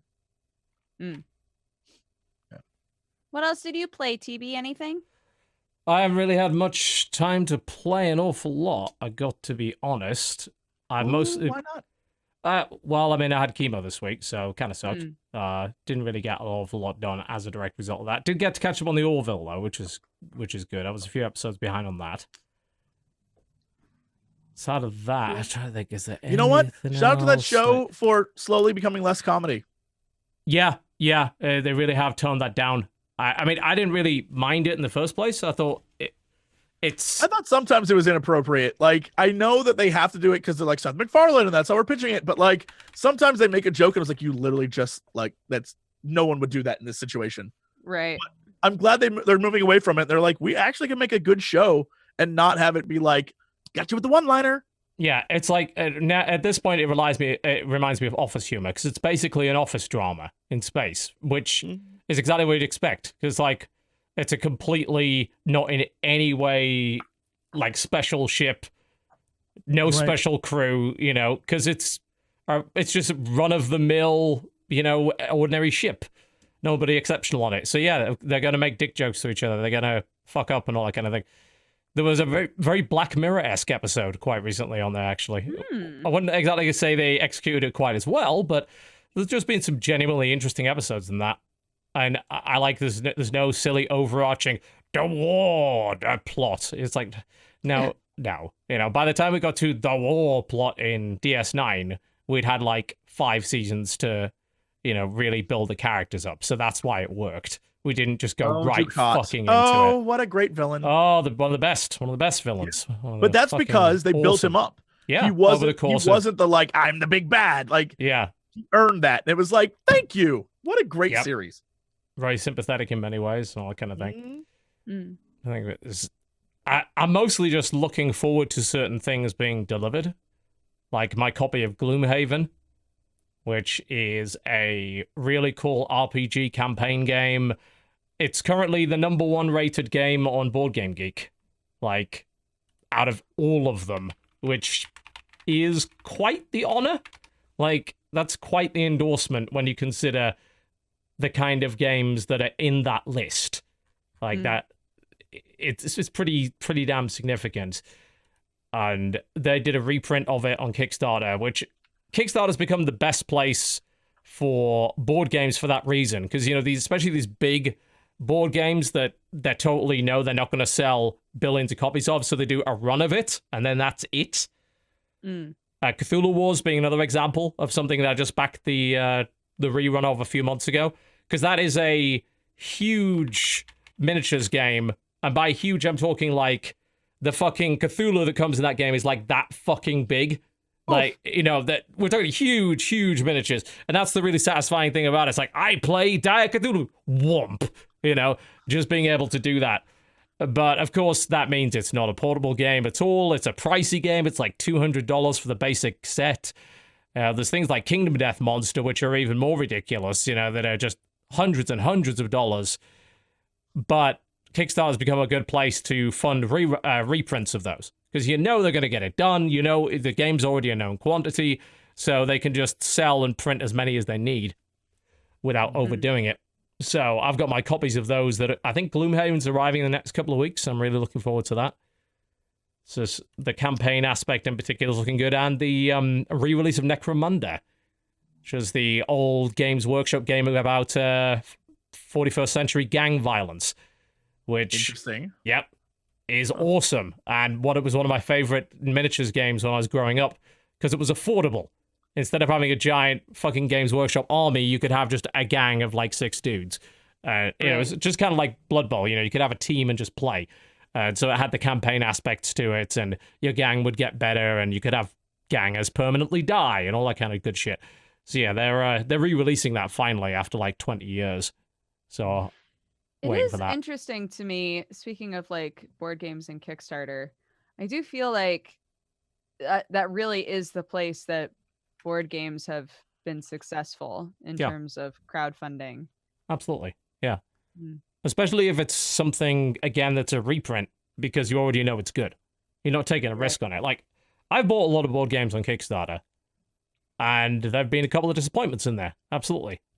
Games that just turned out not to be very fun. They sounded good, or they looked good, and they just ended up being kind of crappy. But of course, there are others that never got fulfilled at all. But I've got to say, like, the success rate of good games to bad when it comes to the games that I've backed on Kickstarter, board game-wise versus video games, has been far higher. But way better. Usually because video games usually come out, and they're usually less than what they promised. Because they ran out of money, or they just under budgeted. It seems like budget-wise, a lot of these tabletop companies are a bit more savvy to how much things actually cost to make. So you end up usually getting the thing that you asked for. There are definitely still games that are just not good. Exploding Kittens is terrible. I don't know what we expected, really, but, that's just a bad game in general. And you see Kickstarter obviously being used by these big companies just, Oatmeal's like, oh, I need another $4 million. So let me make some bullshit game that has no fun value to it, but it has my art on it. So you'll buy it anyway. That's my dream. Hey, that works. Exploding Hashtag telephony. Every fucking convention. And I'm always like, do people play this? It's not a game. People play? There's barely any decision-making whatsoever to it. So it's barely a game. It's just you play the cards in your hand and go gotcha sometimes. And look at the funny cats. Right. Look at the rude cats. And then after you've seen them once, I'm like, well, not playing that again. At least I still have a box that meows when you open it. That is true. That was the final Kickstarter reward they put on there. They made the box meow. That's about it. Hashtag telephony. That might be my Kickstarter. That could be it. I'll make it. Make that game. I just need to find devs who are willing to make the best fucking game ever. Yes. Call me. God, I can't think of anything else I've been playing. As I said, I've just been dipping on Warframe, and there's nothing else really to say about that. I spent the last few days getting the stuff together I needed for a flamethrower, because I have... Oh, you mean in game? I'm sorry. No, not real one. I was like, what? I've considered it, but no, a real one. In the game, I have Ember Prime frame, which is the one that's on fire. I'm like, hey, I also want a sword and a shield that's on fire, and can I get a flamethrower as well and just go full on whole hog with it? I'm like, yes. So I just built my flamethrower and I'm just leveling it up right now. And it's nice to have those little mini objectives. It's like, here's the thing I want. I'm going to go get it. There's really very little RNG involved in it. I know the parts I need to make it, so I built it. Got my Ignis Wraith, and now I'm setting things on fire with it. And now I just want to make it even better. So, that's fun. I got nothing else, though, unless any of you do. In which case, we're going to, if not, we're going to a break. Yeah. It's been a Okay. surprisingly not, productive week, really, in terms of playing things. Which is weird, because there's a shit ton to play, and we've played very little. Huh. We're drowning. That's what it is. Can't see anything. I have all these games, and I'm just like, yeah, no, I played There's a bunch of the nothing same to shit. play. It's like, there's Yeah. so much to play. There's too much to play. It's like, I should play Battle Right this week. Battle Right came out. And Battle Right's really good. But there's all sorts of other things I got to play too. So, Yeah, I don't there's know. a ton of stuff. Yeah, and it makes you feel like I can't play anything then, because there's too many things now, which obviously makes no sense at all, but Everything they really did. I've been reading some articles people have been posting about, like, well, I played this game and it meant I missed these 2 games. Everything came out at the end of October, beginning of November. Like 8 games released, 8 huge games. yeah. And I don't know how everyone has the time, but God bless them. Nobody I does. guess. Nobody does have the time. It's impossible. I mean, fucking StarCraft 2 went free to play today. Like, you can play all the commanders up to level 5 for free now and shit like that as well. It's like, I'd like to go and play some of that. But where the fuck am I getting the time? I don't know. We do this for a living. We don't have the time. I don't know how anyone is expected to otherwise. Yeah, I have no clue. Not a clue. Basically, video games are done. It's They're over. It's They are over. over. We're Officially over. done. We'll be back after the break to tell you what you already know about why Battlefront 2 is terrible. What? Yeah. We'll be right Nonsense. back. I Don't can't go wait anywhere. to hear about that. Yes. That will not be repetition of things we've been saying for the last 6 months. Yeah. We'll be back after the break. Ladies and gentlemen, welcome back to the Corruptional Podcast for the final whatever the hell it is of the show at this point. It's just been a shorter, compressed show this week. What can I say? We've been lazy. And we'll continue to be so by rehashing something that we have discussed time and time and time again, but is the current... The kids want it. They want to hear They our thought. they do, despite us having discussed it ad nauseum. Well, and that's, of course, Lootboxes. Yeah. So, again, we have talked about this till the end of fucking time, but the subject is Star Wars Battlefront 2. And as it came closer to launch, and as people got access to the early access trial of this thing, it became clear to more people that, yeah, this game is fundamentally based around a progression system which is horrible. And one of the things that was pointed out as being particularly egregious was the amount of time it would take to unlock, say, a well-known hero like Luke Skywalker or the Emperor. Because, who would ever want to do something like that? It's approximately 40 hours, yeah. to unlock Initially, the yes. They done the maths on it, and this was, by the way, without spending money on anything else. So this is the in-game currency credits that you had to earn in order to do this. So you would have to forego any other form of progression, because that's how progression works. You get the boxes, and in the boxes, which you spend the credits on to get the boxes, there are star cards which will make you more powerful.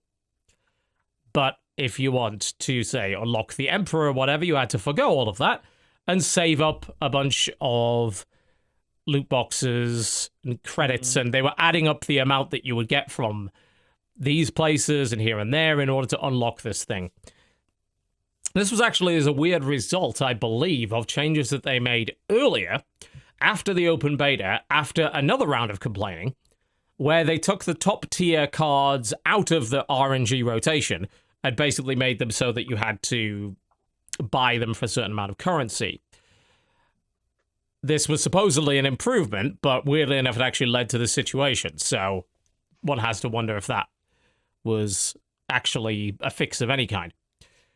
But we've known about this, we've known about this system since June when they showed it at E3, but I think it took this to bring it into focus for a lot of people, the sudden realization that, yeah, this is real. This is pay to win in a very real form of the sense of the word. And this is a progression system that if you go in there willing to spend money, you are going to get an advantage over people that do not. And if you don't spend money, you are going to be spending a lot of time fighting people that did in order to try and get the thing that they already got because they threw money at it. Oof. Oof. Yeah. Oof, this indeed. is a mess. This is a mess, but it's EA's own making. They do this all Yep. the time. They take IP and crush it under Yeah. bloated bullshit every time. Yep. Without fail. They turned it into just something that they can milk as much money from as possible. It's not enough, as Jim has often said, to make money. You have to make all of the money. You have to have Right. all of it. We thought back in the day that selling DLC was the worst it could get. No. You've got to make this giant treadmill that people throw money into endlessly in order to get an advantage over other people. And in this case, they built the whole game around it. They built the whole game around the concept of randomized progression, which is a terrible idea. Why would you ever want that? The satisfying progression to me is being able to set a goal and knowing what I need to do in order to achieve that goal and then doing the things I need to do to achieve it. Yeah. Opening boxes is not that because you don't know what's in them. You have no idea what's in there in the first place. And you might say, well, you could use the crafting material. Yeah, but you all know that's the suboptimal way to do it because you're going to have to throw tons of shit into the grinder to get enough material in order to do that. Like, that's not the way the game was designed and paced to work when it came to progression.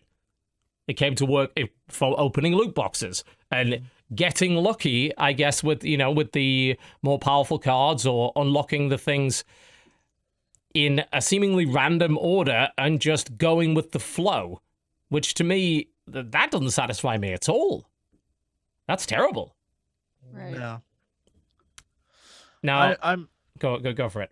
No, I was just saying I am curious about the changes they've decided to make in regards to the backlash, because to me, I the more you look at it, the more it seems like a I don't want to say pre-planned, but like it definitely seems like a tactic of like, hey, we dropped this huge bomb of like a really shitty progression system on you, but we're gonna change the story because we fixed everything, right? And it's still just as bad. Nothing's better. It's So- equal. It's identically bad. Yeah, Yeah. they just made everything smaller, so people like the perception is like, oh well, they've changed and fixed things, but no, nothing. It's the exact same. You're gaining at the same rate. So it's Well, we don't know Well, if that's true. we don't know about Um, multiplayer, yeah, right? what we do Multiplayer know- specifically, we're not sure how much you get out of it still. No, I mean, what we do know right now is that the reward for beating the campaign was cut by 75%. And that's also, as it happens, how much they cut the price of the locked heroes by. So, there's very much giving with one hand, taking with the other. Mm. But I think even if this was a pre-planned, let's see how far we can push it, the real problem with the game is that it was built around this progression system in the first place. Like, no amount of tweaking these numbers is going to change that. The fact of the matter is, you can still buy power. If I can go in on day one, throw a couple of $100 and be more powerful than the other dude. There was no changing that. Right. That is the reality of it. That's the broken part. That's always been the broken part. And fiddling with the values isn't going to alter that in any way. The only way you could even plausibly change that is to remove the ability to buy the boxes completely, which they're absolutely not going to do. That's not going to happen in a million years. There's been a few other things that have happened. For instance, you have to. There used to be just a button you could click to cancel your pre-order, nice and easy. They took that away. You now have to contact their customer service, which is currently overloaded with requests. You know how I used to say, well, Origin, is one of the easiest places to get a refund, which was true up until yesterday. Well, they pulled that back because apparently way too many people were getting refunds for their liking, so they're trying to put barriers in the way of that. A lot of people are saying, because today apparently refunds they're saying it was removed. Getting a refund was removed. I will say that as far as I'm aware, if you have the pre-order email that you got, you still can. Every Origin game has that great game warranty down at the bottom. Yeah. If you click that shit, it'll take you to a place where you automatically get rid of it, so you can return it immediately. So look for your email if you're one of those people who's like, ooh, I want to not own this game, but they're making it difficult. You should have access. I don't even know if that button even existed, but one way or the other, you are able to get a refund, and you were always able to get a refund for pre-orders by contacting their customer service. So you can do that. The problem is right now that their customer service is massively overloaded. The system in general, the whole thing this game is built around is awful. And it's not the only game that EA has done it in. In fact, they just did it in a very recent one that they just brought out, the new Need for Speed, which, by the way, got hammered harder for that than Battlefront did, at least by the people that actually reviewed the thing. As they realized, the whole car progression system in that game is also based around randomized loot box bullshit. And it's unenjoyable as a direct result of that. And it's encouraging you to throw money at it. And it, not to mention, it takes away all the car tinkering that some people like to do, replacing it with these random cards with arbitrary values on them that make no actual sense. There's also a literal slot machine in that game, by the way, to get upgrades. I shit you not. It boggles my mind as to how far EA will go to milk money out of a property. When they already have a property they know is going to sell huge numbers of copies. It's not enough for them to sell huge numbers of copies. They want to basically sell you a product that's going to dominate your life for the next few years and have you regularly paying into it. Their games as a service model is just that. Yeah. Oh, yeah. And that's insidious to me. That's horrendous and completely unrealistic. To think that Battlefront, of all games, considering how quickly the population died off on PC. I mean, that game was dead in under a month on PC. That game had no staying power. To think that they could possibly pull it off with Battlefront 2 is delusional to me. Yeah, the thing is that people are still going to play it, still going to buy it, and for as many angry people as there are on Reddit or whatever, you're still never gonna they're gonna make a ton of money off of this game. Oh yeah, because people still enjoy it at the end of the day, no matter what they do, and that's what makes EA so scummy is that they they choose IP that people love, that no matter what they'll support and they'll always show up for, and that's their jam. That's how they do it every time, and it's only after the third or fourth iteration do people finally catch on. By then they've made a shit ton of money, and then they shut down the studio and move on. They do it every time. Every time. That's their MMO. That's their MMO. That's their MO.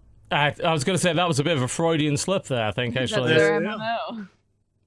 Yeah. It is a very sad state of affairs. Because you're right. Yeah, people are going to buy it in droves because it is Star Wars, and they are the studio that has access to Star Wars right now, which is unfortunate. I cannot think of a AAA publisher that I would hate having it more than EA.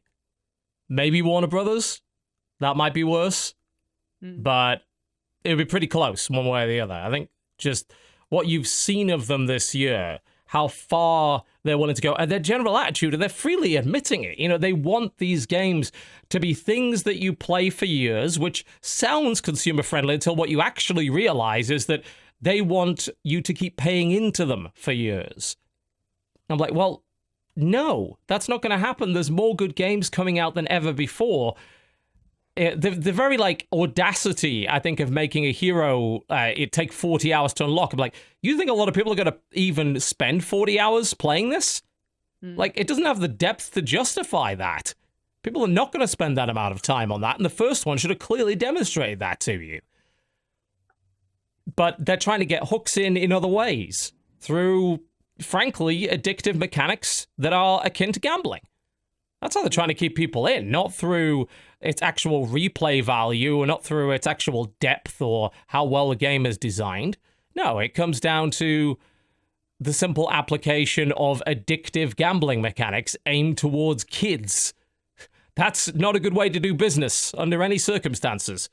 And what is interesting is that if they're trying to make a whale-fueled game, they're trying to make a game that is essentially fueled by these 1%ers, right? Well, here's the thing. Whales only stick around if there's an active player base. Whales only stick around if the game's actually popular, actively being developed, and there's people to play with. If everybody else leaves, so will the whales. They're not going to hang around. So I think there's a potential for a game like that and its business model to very easily collapse.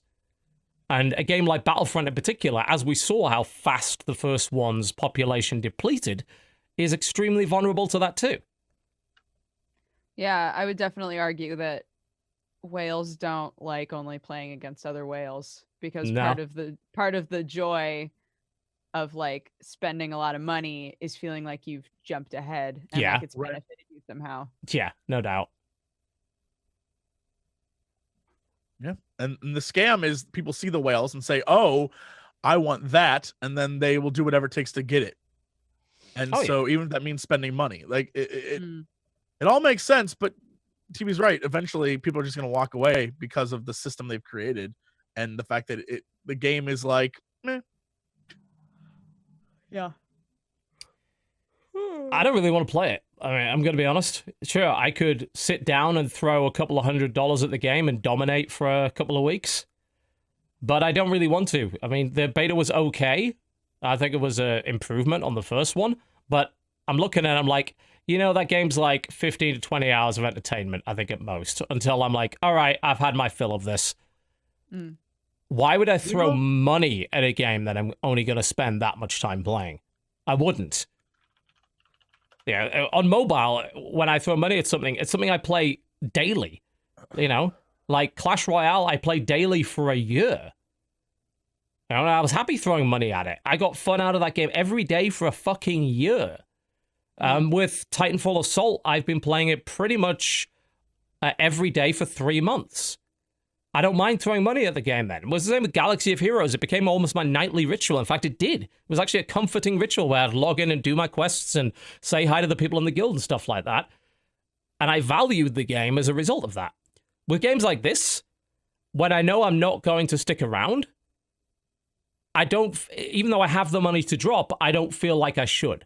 I'm not invested enough in the game to justify that. And I am a whale. I have the capacity to be a whale. But only if a game hooks me in and keeps me coming back. I don't see Battlefront doing that. I see Battlefront being a week's worth of entertainment at most. And then I go back to the stuff that I know actually has depth. I go back and play Dirty Bomb that I've been playing on and off now for 4 years because I know it's good. And it's why people go back to Rainbow Six. They go back to Counter-Strike. They go back to Dota 2 or League of Legends because they know these games have staying power. I don't believe Battlefront has staying power. Not at all. So why would I invest any money in it? That would be foolish. I'm trying to figure out what the length of the actual campaign is. I've and heard if it's 5 worth the hours. length of that. I don't think so. I mean, I've also not heard great things about the campaign. Well, That I have is- a free copy, so Well, yeah, I mean, I it's, may play the campaign just to see. I ain't gonna give them a damn cent of mine, but I'm interested in the campaign. I'll tell you that. But I don't know. I have no clue. I've not heard great things about it. Yeah, 4 hours apparently, Lyric beat it in. So, and I don't mind short campaigns as long as they're good. If that's 4 hours of really good campaign, and I can come away at the end of it saying, you know what, I had a really, really great time there, then that's fantastic. Yeah. But it doesn't sound like this campaign is anywhere near that. It's a DICE campaign. When was the last time DICE did a good campaign in anything? Shade. They're really bad at it. Damn. As much as some people, for some stupid reason, liked war stories in Battlefield 1, no, it was awful. As a first-person shooter, it was awful. I'd take a COD campaign over that any day of the week. And I don't like those either. Yeah, I don't know. I think this is a skip. Like, there's so much out right now. And fuck, we just got Injustice 2 on PC today as well. I never really got around to doing the campaign in that. I should play that. There's so much. I don't see any need. Like, we are spoiled for choice. And that's what I'd say to people. People are very depressed about this idea. Well, we can vote with our wallets, but it won't make a difference. Yeah, but just don't do it for that reason. Do it because there's way more cool stuff you could be playing. Nobody is forcing you to play Battlefront. Look at all the games that have come out over the last few months. Pick any one of those. This has been one of the best years in history for video games. Play any of those things. Go support that with your wallet. Now, just because you can't change the culture overnight by not buying a game doesn't mean that it's not worth voting with your wallet anyway. More to the point, put your time into something you're actually really going to love. Something that's worthwhile. Why invest your time into mediocre anything when you don't have to this year? You can invest your time to excellence. Just do that instead. And fuck, you can play Ninja Turtles in Injustice 2 now. What more could you want? That's my favorite video of the week, hands down. That's why I selected Injustice 2 to talk about today when we get to the releases, because holy shit, is that fun. Yep. They've gone a bit crazy with the crossovers. See in Tekken, they're doing a Final Fantasy 15 character. Yeah, Yeah. Noctis is going to be in Tekken. That's great. Yep. That video, oh my god, the video that Jesse just showed me of people getting so hype about the Injustice 2 releases, I was like, it's so cute. Everybody's so happy. It's this crowd, and they're just so excited that they're like, they see Adam and they see Enchantress, and they're like, okay, cool. And then a side gets thrown down, and everyone's like, oh my god, is that a chick from Mortal Kombat? And nope, fucking Ninja Turtles. And they lose the shit and go nuts. Like, Grown men are hugging each other. Like, it's So insane. cute. It's so good. That's like, games should make you feel that way. Like, that's what games are missing. Is just joy, just crazy joy. It's something like that you missed. I don't know. So that's that. Mm. Our conclusion sort of being, well, we called it in June, guys. We really did. And if you didn't listen, and you're stuck with your pre-order now, then, well, sucks to be you. I think what else there is, you actually mentioned this earlier, that Assassin's Creed Origins sold 100% more copies than Syndicate in the first 2 weeks, so they're doing pretty well there by the looks of it. Good for them.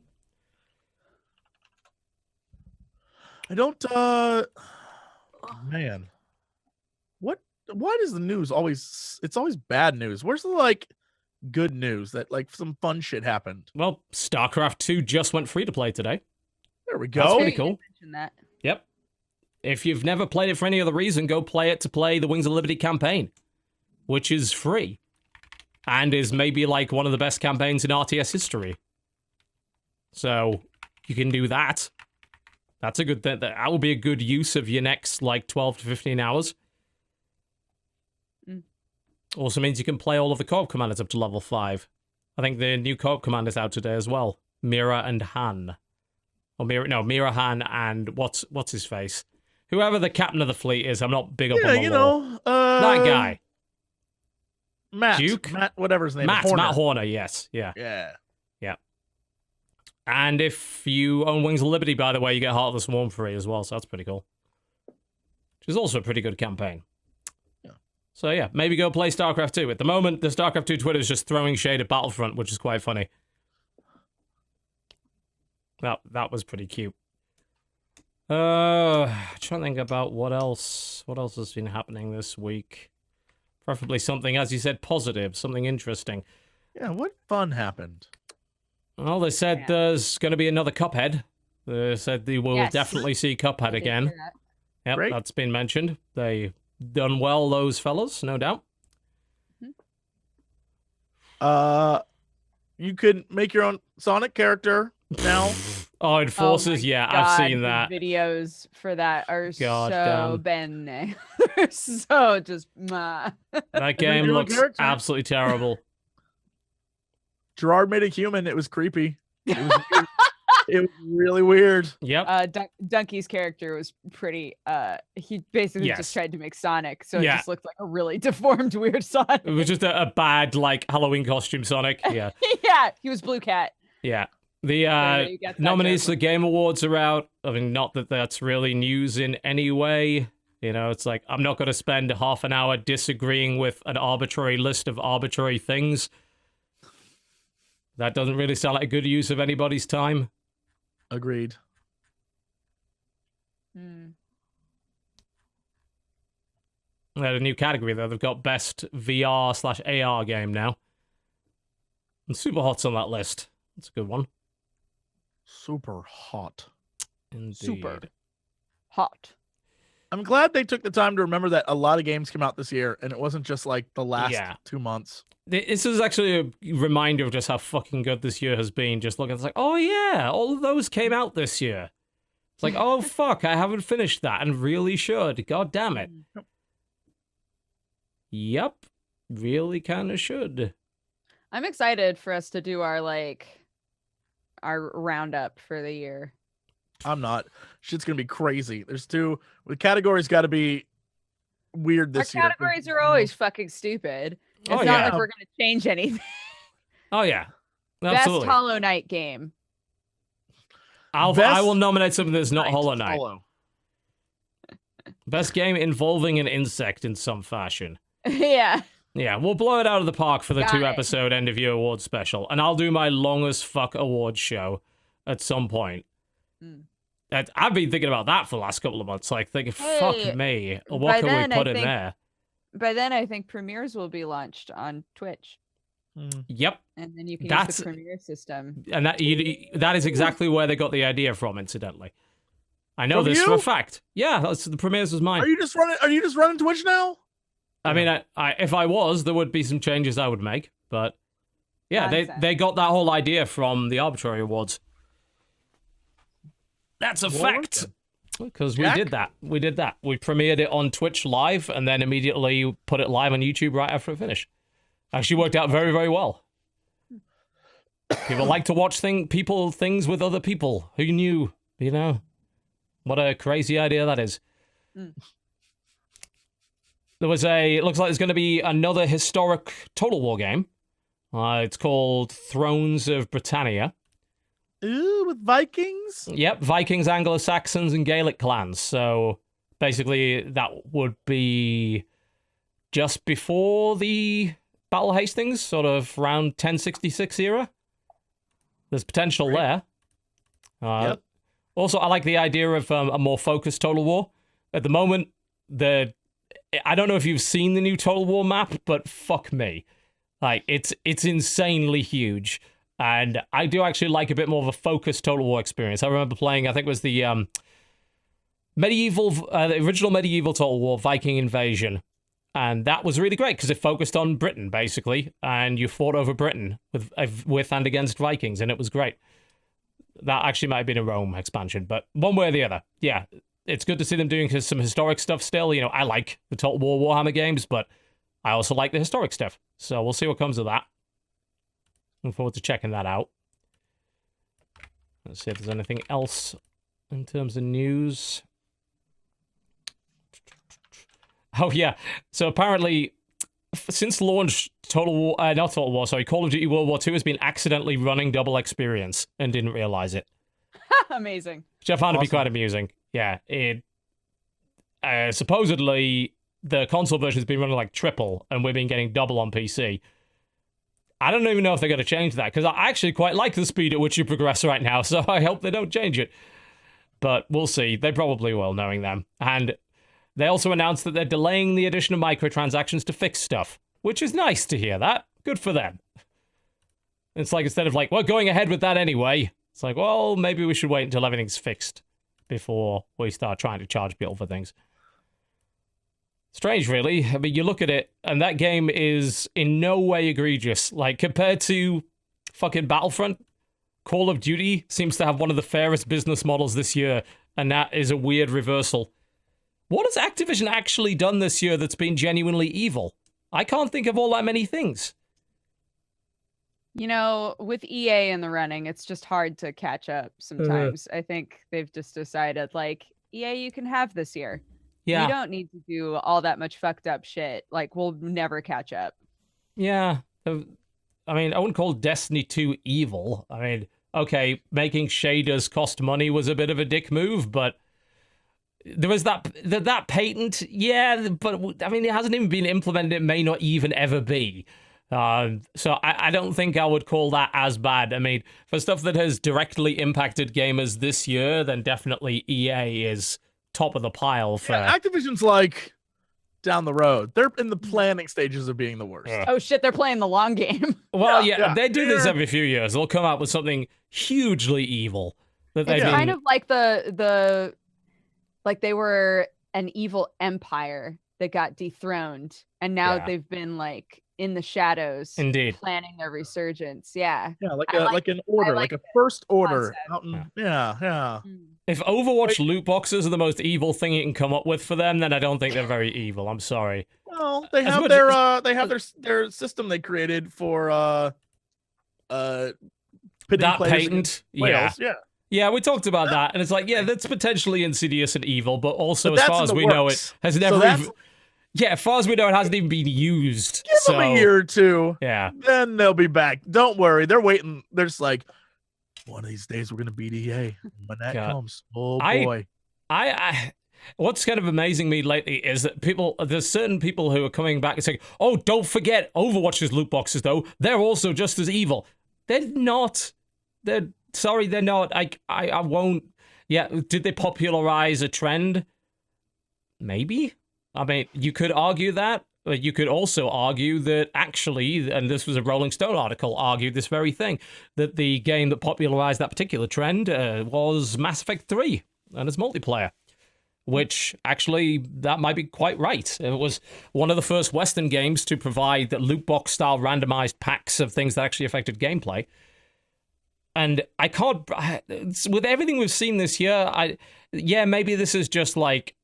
we start to normalize certain things, but I can't bring myself to be mad at cosmetics and loot boxes when you have literal power in loot boxes. Like, I can't. I wasn't even that mad at it before games started doing the power in loot boxes thing. I'm definitely not that mad at it now. It's like, you gotta pick your battles. There are some hills that might not be worth dying on, and that, to me, is probably one of them. As much as I would have preferred that, say, Heroes of the Storm hadn't gone the loot box route. It's also a free-to-play game. It's like, no, Overwatch is not. But, again, it's all cosmetic. I would prefer you just be able to buy the stuff, but it's still just cosmetic. It's like, they didn't put fucking heroes in the loot boxes, and we know that if EA ran that, they would have done that immediately.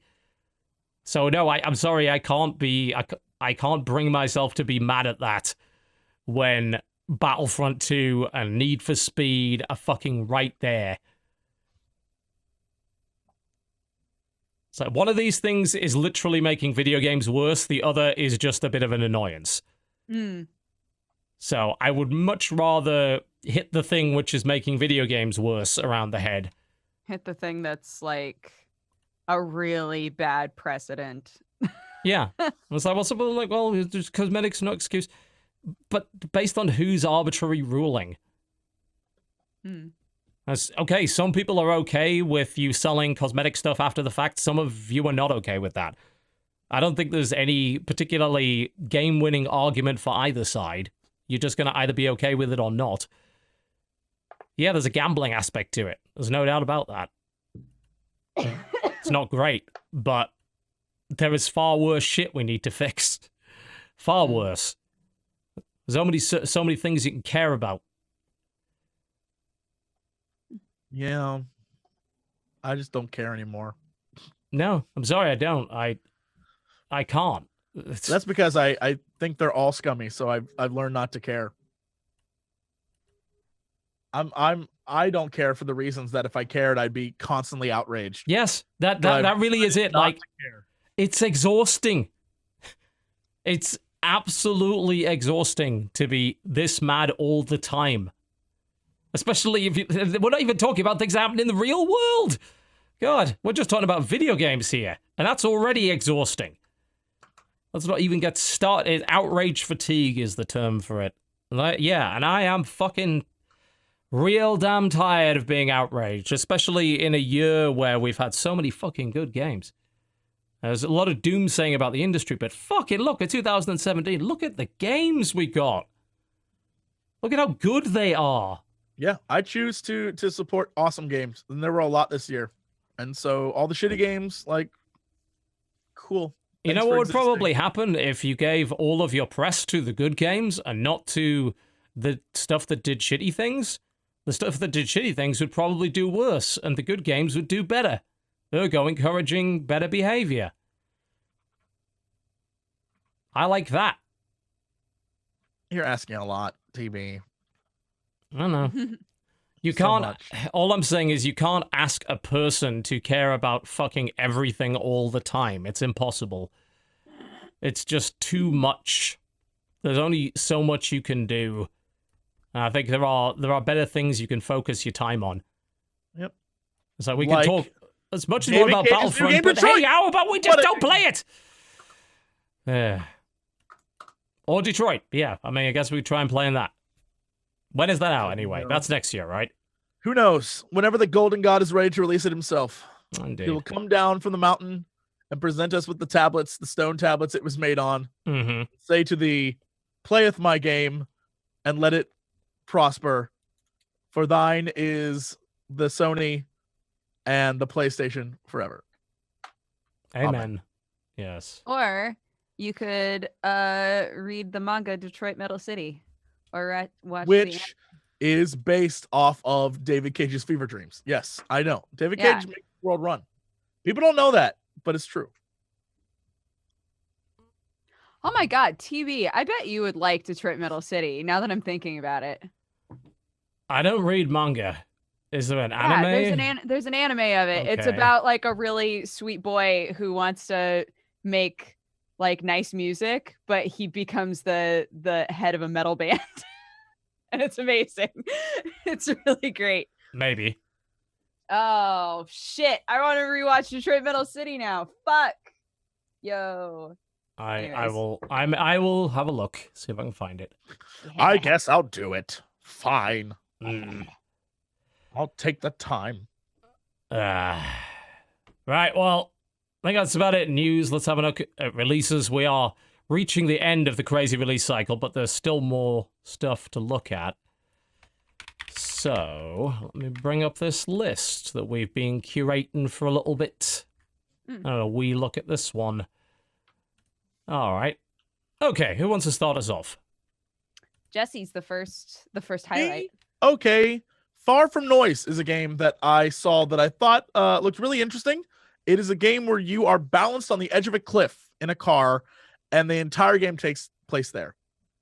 And it is That a sounds game. terrifying. Yeah, it's a game about communicate. Like it's a story that develops between the two people in the car and the world around them, and it looks very experimental and fun and weird, and I love that. So I definitely want to check it out. I think that looks interesting. Is this the natural conclusion to Passenger?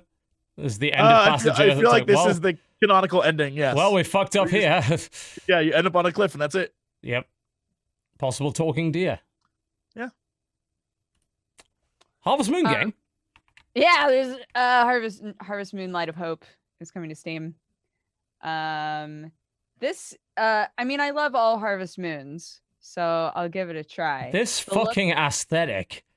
Yeah, the aesthetic looks very mobile gamey, and it's weird to me. Like the way that they run and stuff. I'm like, That's strange. oh no. But I'm gonna try it. I'm still gonna try playing it. Let's be real. Nothing's gonna be as good as being able to play Stardew Valley on the Switch. But like I gotta give every Harvest Moon a shot. Ugh, yeah, this looks questionable, I have to say. Yeah. Jesse, you want to talk a little bit about Justice 2, of course, Yo. that just hit PC. It's out. Injustice 2 is out on PC. You guys, next DLC, gonna have Ninja Turtles. You get to play as the Ninja Turtles beating the crap out of DC characters. It's all I ever wanted in a game. I'm so glad they did that. I silly makes me happy. And so they took a game that's already pretty good and made it even better. Yeah, well, because of a chance to actually play the campaign, I picked it up on PS4 when it first came out and just never really got around to playing it. So I haven't heard about whether or not it has crossplay, which is a concern for people playing on PC because it'll probably have quite low population after a few weeks. But it does have a solid campaign, so we'll see. Yep. I would like to highlight the Steam version of Killing Floor Incursion, which is the VR version of Killing Floor. I believe it has been out on Oculus for quite some time. Now it's obviously made its way to Steam, so it's Vive compatible as well. This is one that it's just on my pile of I need to play this VR game and just haven't got around to doing it yet. I've heard a lot of very, very good things about it. So you'll be able to play it on Vive if you happen to be of that persuasion. We do also have Lego Marvel Superheroes 2 that's popped up on Steam today. Wasn't aware that wasn't there in the first place, but apparently now it was not. Lego games are always at least decent. I like just watching the cutscenes of them, honestly. I don't like playing them, but the cutscenes are always... I watched Lego Batman on the plane, and I was surprisingly entertained. It's a good right? Batman movie. Cute. Yeah, it's a cute movie. Yeah. I was about to say game. Also a cute game, probably. Game as well, yeah. Other releases... Go ahead. No, go for it. No, Were we not going to move on day-wise? We're still on November 14th. Okay. Yeah, because there's a bunch of console release and stuff here as well that we need to point out. Apparently, the Switch version of Rime has been re-released because there were huge performance problems with it. That's been solved apparently as of today. So I'm hearing. There's a Vita game coming out, Demon Gaze 2 for Vita and PS4. The 10th anniversary edition of BioShock for PS4 and Xbox One. It'll Do 2 Plus is coming out on Switch, and also there is this version of LA Noire. They're doing a VR version of LA Noire, aren't they? So I heard. I don't know. Awesome. Yeah, they've been doing a bunch of like changes to it. I don't know what exactly this version is, and whether or not it's coming to PC. The current version is the older one, but the Nintendo Switch, PS4, and Xbox One released for that today apparently. De Blob on PS4, Xbox One. Rocket League for Switch is out today. So you might want to pick that one up. Vita gets Valhalla, the cyberpunk bartender action game. And yeah, that's pretty much about it for November 14th. Can I get my games for the 15th now? Yes, you can. Okay. The first one is called Hour, Oure, and it's a beautiful looking game where you are a girl who has the powers of a dragon. So she can transform into a dragon and fly through the skies. And it just looks gorgeous. Have a nice aesthetic.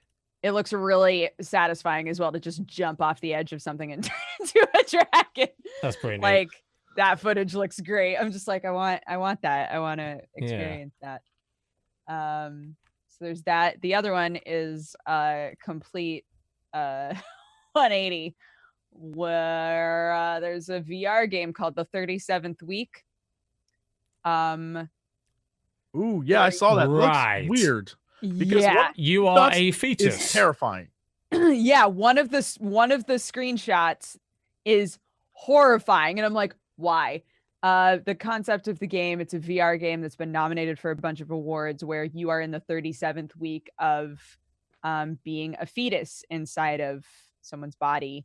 And I don't know why the last picture looks out of a fucking horror game, but here you are. So, Well, yeah. that looks terrifying. Immerse yourself in the magnificence of the womb is what it says. Just VR gotta has know. done some strange things. I'm so curious. All right, that was about all we saw on the 15th. 16th? What was this one? No Oh, yeah. one. No one. It's a puzzle game where you're in like kind of a eccentric house and there are mirrors all over the place and you have to line them up in order to solve puzzles. It's a VR puzzle game. That makes sense. Okay. Jesse, you had one, I believe, for the 16th? Yeah, I have two for the 16th, but one of them is called Perspectives, Aleppo, Helsinki. I just think this is interesting. It's a VR game where they take the city of Helsinki and make it appear to have the same type. It would be like, what if Helsinki was as damaged as the city of Aleppo in Syria was? And I just think it's always cool to show, especially young people, things of that nature, so they can like actually experience like, oh shit, war's terrible, and it's very, very bad. And this is what your city would look like if it got as effed up as Aleppo was, which I think is fascinating. So I definitely always recommend stuff like that. Fair enough. Dodger, you had one as well? Endless Fables 2 Frozen Path. This game looks up my alley. It's a puzzle game where it's a point and click puzzle game that's very fantasy based, having to do with like Norse mythology and stuff. So I'll definitely wind up playing it. Cool. Why I snagged it. Jesse, I think you had Hollow. So this is a game that I was just like, I can't tell if this is a horror game or a game that is a like walking simulator, but like a tense atmospheric one. The trailer is fascinating to me, and I loved what I saw. So I'm interested in this game because they don't really explain much about it. No, definitely not. Makes me think it's a combo of the two. A lot of them are lately. Solve puzzles, use your brain to proceed. Frenetic gun combat to survive. It could very much be like Dead Space. Who knows? There's gun combat in it as well. That's cool. Yeah, that's intriguing. All right, another VR game on the 17th. Yes, Wrath of Loki. You're trying to. It's a point and click VR game basically, where you are trying to prevent Ragnarok. It looks interesting. I like the idea because they usually have such detailed graphics. I like the idea of these kind of high fantasy point and click games coming to VR. Sure. I think that playing those might be really intriguing. The next one on the list is Witchcraft, and it is a grid-based strategy game where you just like magic battle people. You can do it at 1v1 and 2v2. So that looked like it could be fun. What the fuck was this one? Oh, Skelemania, Super Skelemania is the last game that I snagged for this day. And it's like a Metroidvania game, a side scroller where you're a little skeleton. It just looks cute and up my alley. What was this game? It is what it says on the tin. Yeah. Other things, since it is, that would be, I think, Friday. So there's things that pop out on the Switch. Supposedly, the Switch version of Skyrim is out on November the 17th. We have big release for the 3DS, Pokemon Ultra Sun and Moon. And then, according to this is also the release date of Battlefront 2 officially. But that doesn't sound right. Unless the problem with Battlefront is that it had that EA Access thing, didn't it? Yeah. So you could play it early. So I'm not sure if this release list is just inaccurate or whether or not it is actually the case that it's coming out that day. But one way or the other, if you have a Switch, you could also pick up VVVVVV, which is coming out on that day as well. Nice. Yes. And yeah, if you want to, another game that's gonna make you rip your fucking hair out. Yeah, if you want to get it to make you throw your Switch through a window, that would probably be a good one. Yeah, just grab VVVVVV. Pretty much. Nothing really on September the 18th or the 19th. There were a couple of interesting ones on the 20th, though. Mm-hmm. I believe you had one of them, in fact. Nova California. Again, what the fuck was this game? I'm trying to remember. So why did you pick any of these? This one, I think just the art style looked kind of interesting to me. But the like footage and stuff doesn't really tell you what the game is like very much. It's like an FMV game to me. Yeah. There are a couple on that day that I like the look of. I think this one got pushed back. Writers, which is the game where you fight against your friends to type random excerpts from a book. It reminds me of that, OSA insult simulator game. Yeah. Apparently, Battle Chef Brigade is finally coming out. I'm excited. Oh, for I'm that. so excited. Yep, 20th of November. Yep, this is a game about beating up things and then cooking them. And it's hella great. We played it last year at PAX, and it was really good then. I haven't heard much about it since, so it's cool that's finally coming out. And there was one more game that I found called Nello, which is, is this a VR? I don't think it is a VR game, but it looked very impressive one way or the other. It's going to be in early access, but it's supposedly a third-person brawler/bullet hell thing. It just, in terms of its aesthetic, it's incredibly cool, impressive looking. Like, this really, really good-looking game with an interesting overall look to it. So, yeah, that one looks potentially great. Might have to wait for it to come out of early access, but yeah, there's some serious bullet helly nonsense going on that. Some pretty impressive effects. Battle Chef Brigade apparently is also hitting Switch on the same day, so you'll be able to pick it up then. That's it, I think, for games that are releasing before next Tuesday. Not too much this week, which I suppose is a good thing. Give people a chance to catch up. Yeah, there's just, my God, there's so many games, and a lot of it was like, oof. Yeah, Oof. there's a lot of junk. Let's just put it that way. But that's what we dug out, and that's what we found that looked like it might actually be worth your time. I think we're pretty much done, folks. Thank you very much for watching the Co-optional Podcast. But before we go, I'd love to tell you what's coming up for us this week. Dodger, what you got going on? Jesse and I are going to play The Letter again, finally, this week. Probably on Friday. And is there anything else specific that's going on? I gotta convince Dodger to play more Life is Strange with me too. Yeah, that's We have right. so much to do, Life is Strange dudes. out, so yeah. Let's do it. Hey, I'm 4 colors in on my paint by numbers. So This if is you want taking a some while. hardcore paint by, do you guys want to see it so far? It's pretty good content. All right, I'll see it. She's been at this for 7 days. Jesus Christ. It will never be finished. It's a badger, by the way. You don't need, there's no need to watch the rest of it. It's a badger. There's no surprises. So, yeah, there's 24 colors total. So This could got take a while. a few streams left to do Doing it. to Doing finish it. it. Yeah, I'm Dex bonus on everything, and I've got a coffee company. I would really love it if you would check that out. It's at dodgercoffeeco.com.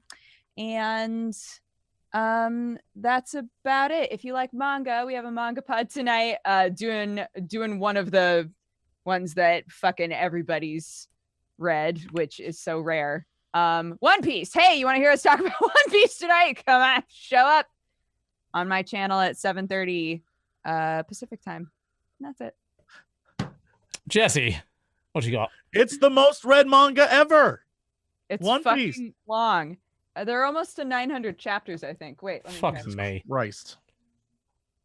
That's Yeah, too long for 885 anything. Is the Too last. much. There's chapter. only so much a pirate and his crew of big-breasted women and weirdos can do. Apparently not. Apparently Oh, not. all right. Untrue. Untrue.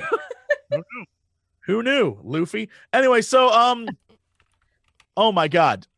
This week we have a new, I already talked about a little bit, new Scary Game Squad coming. I think depending on what the gang wants to do, we may do a new canon book club about Inferno Squad the book, and then play through the single player campaign.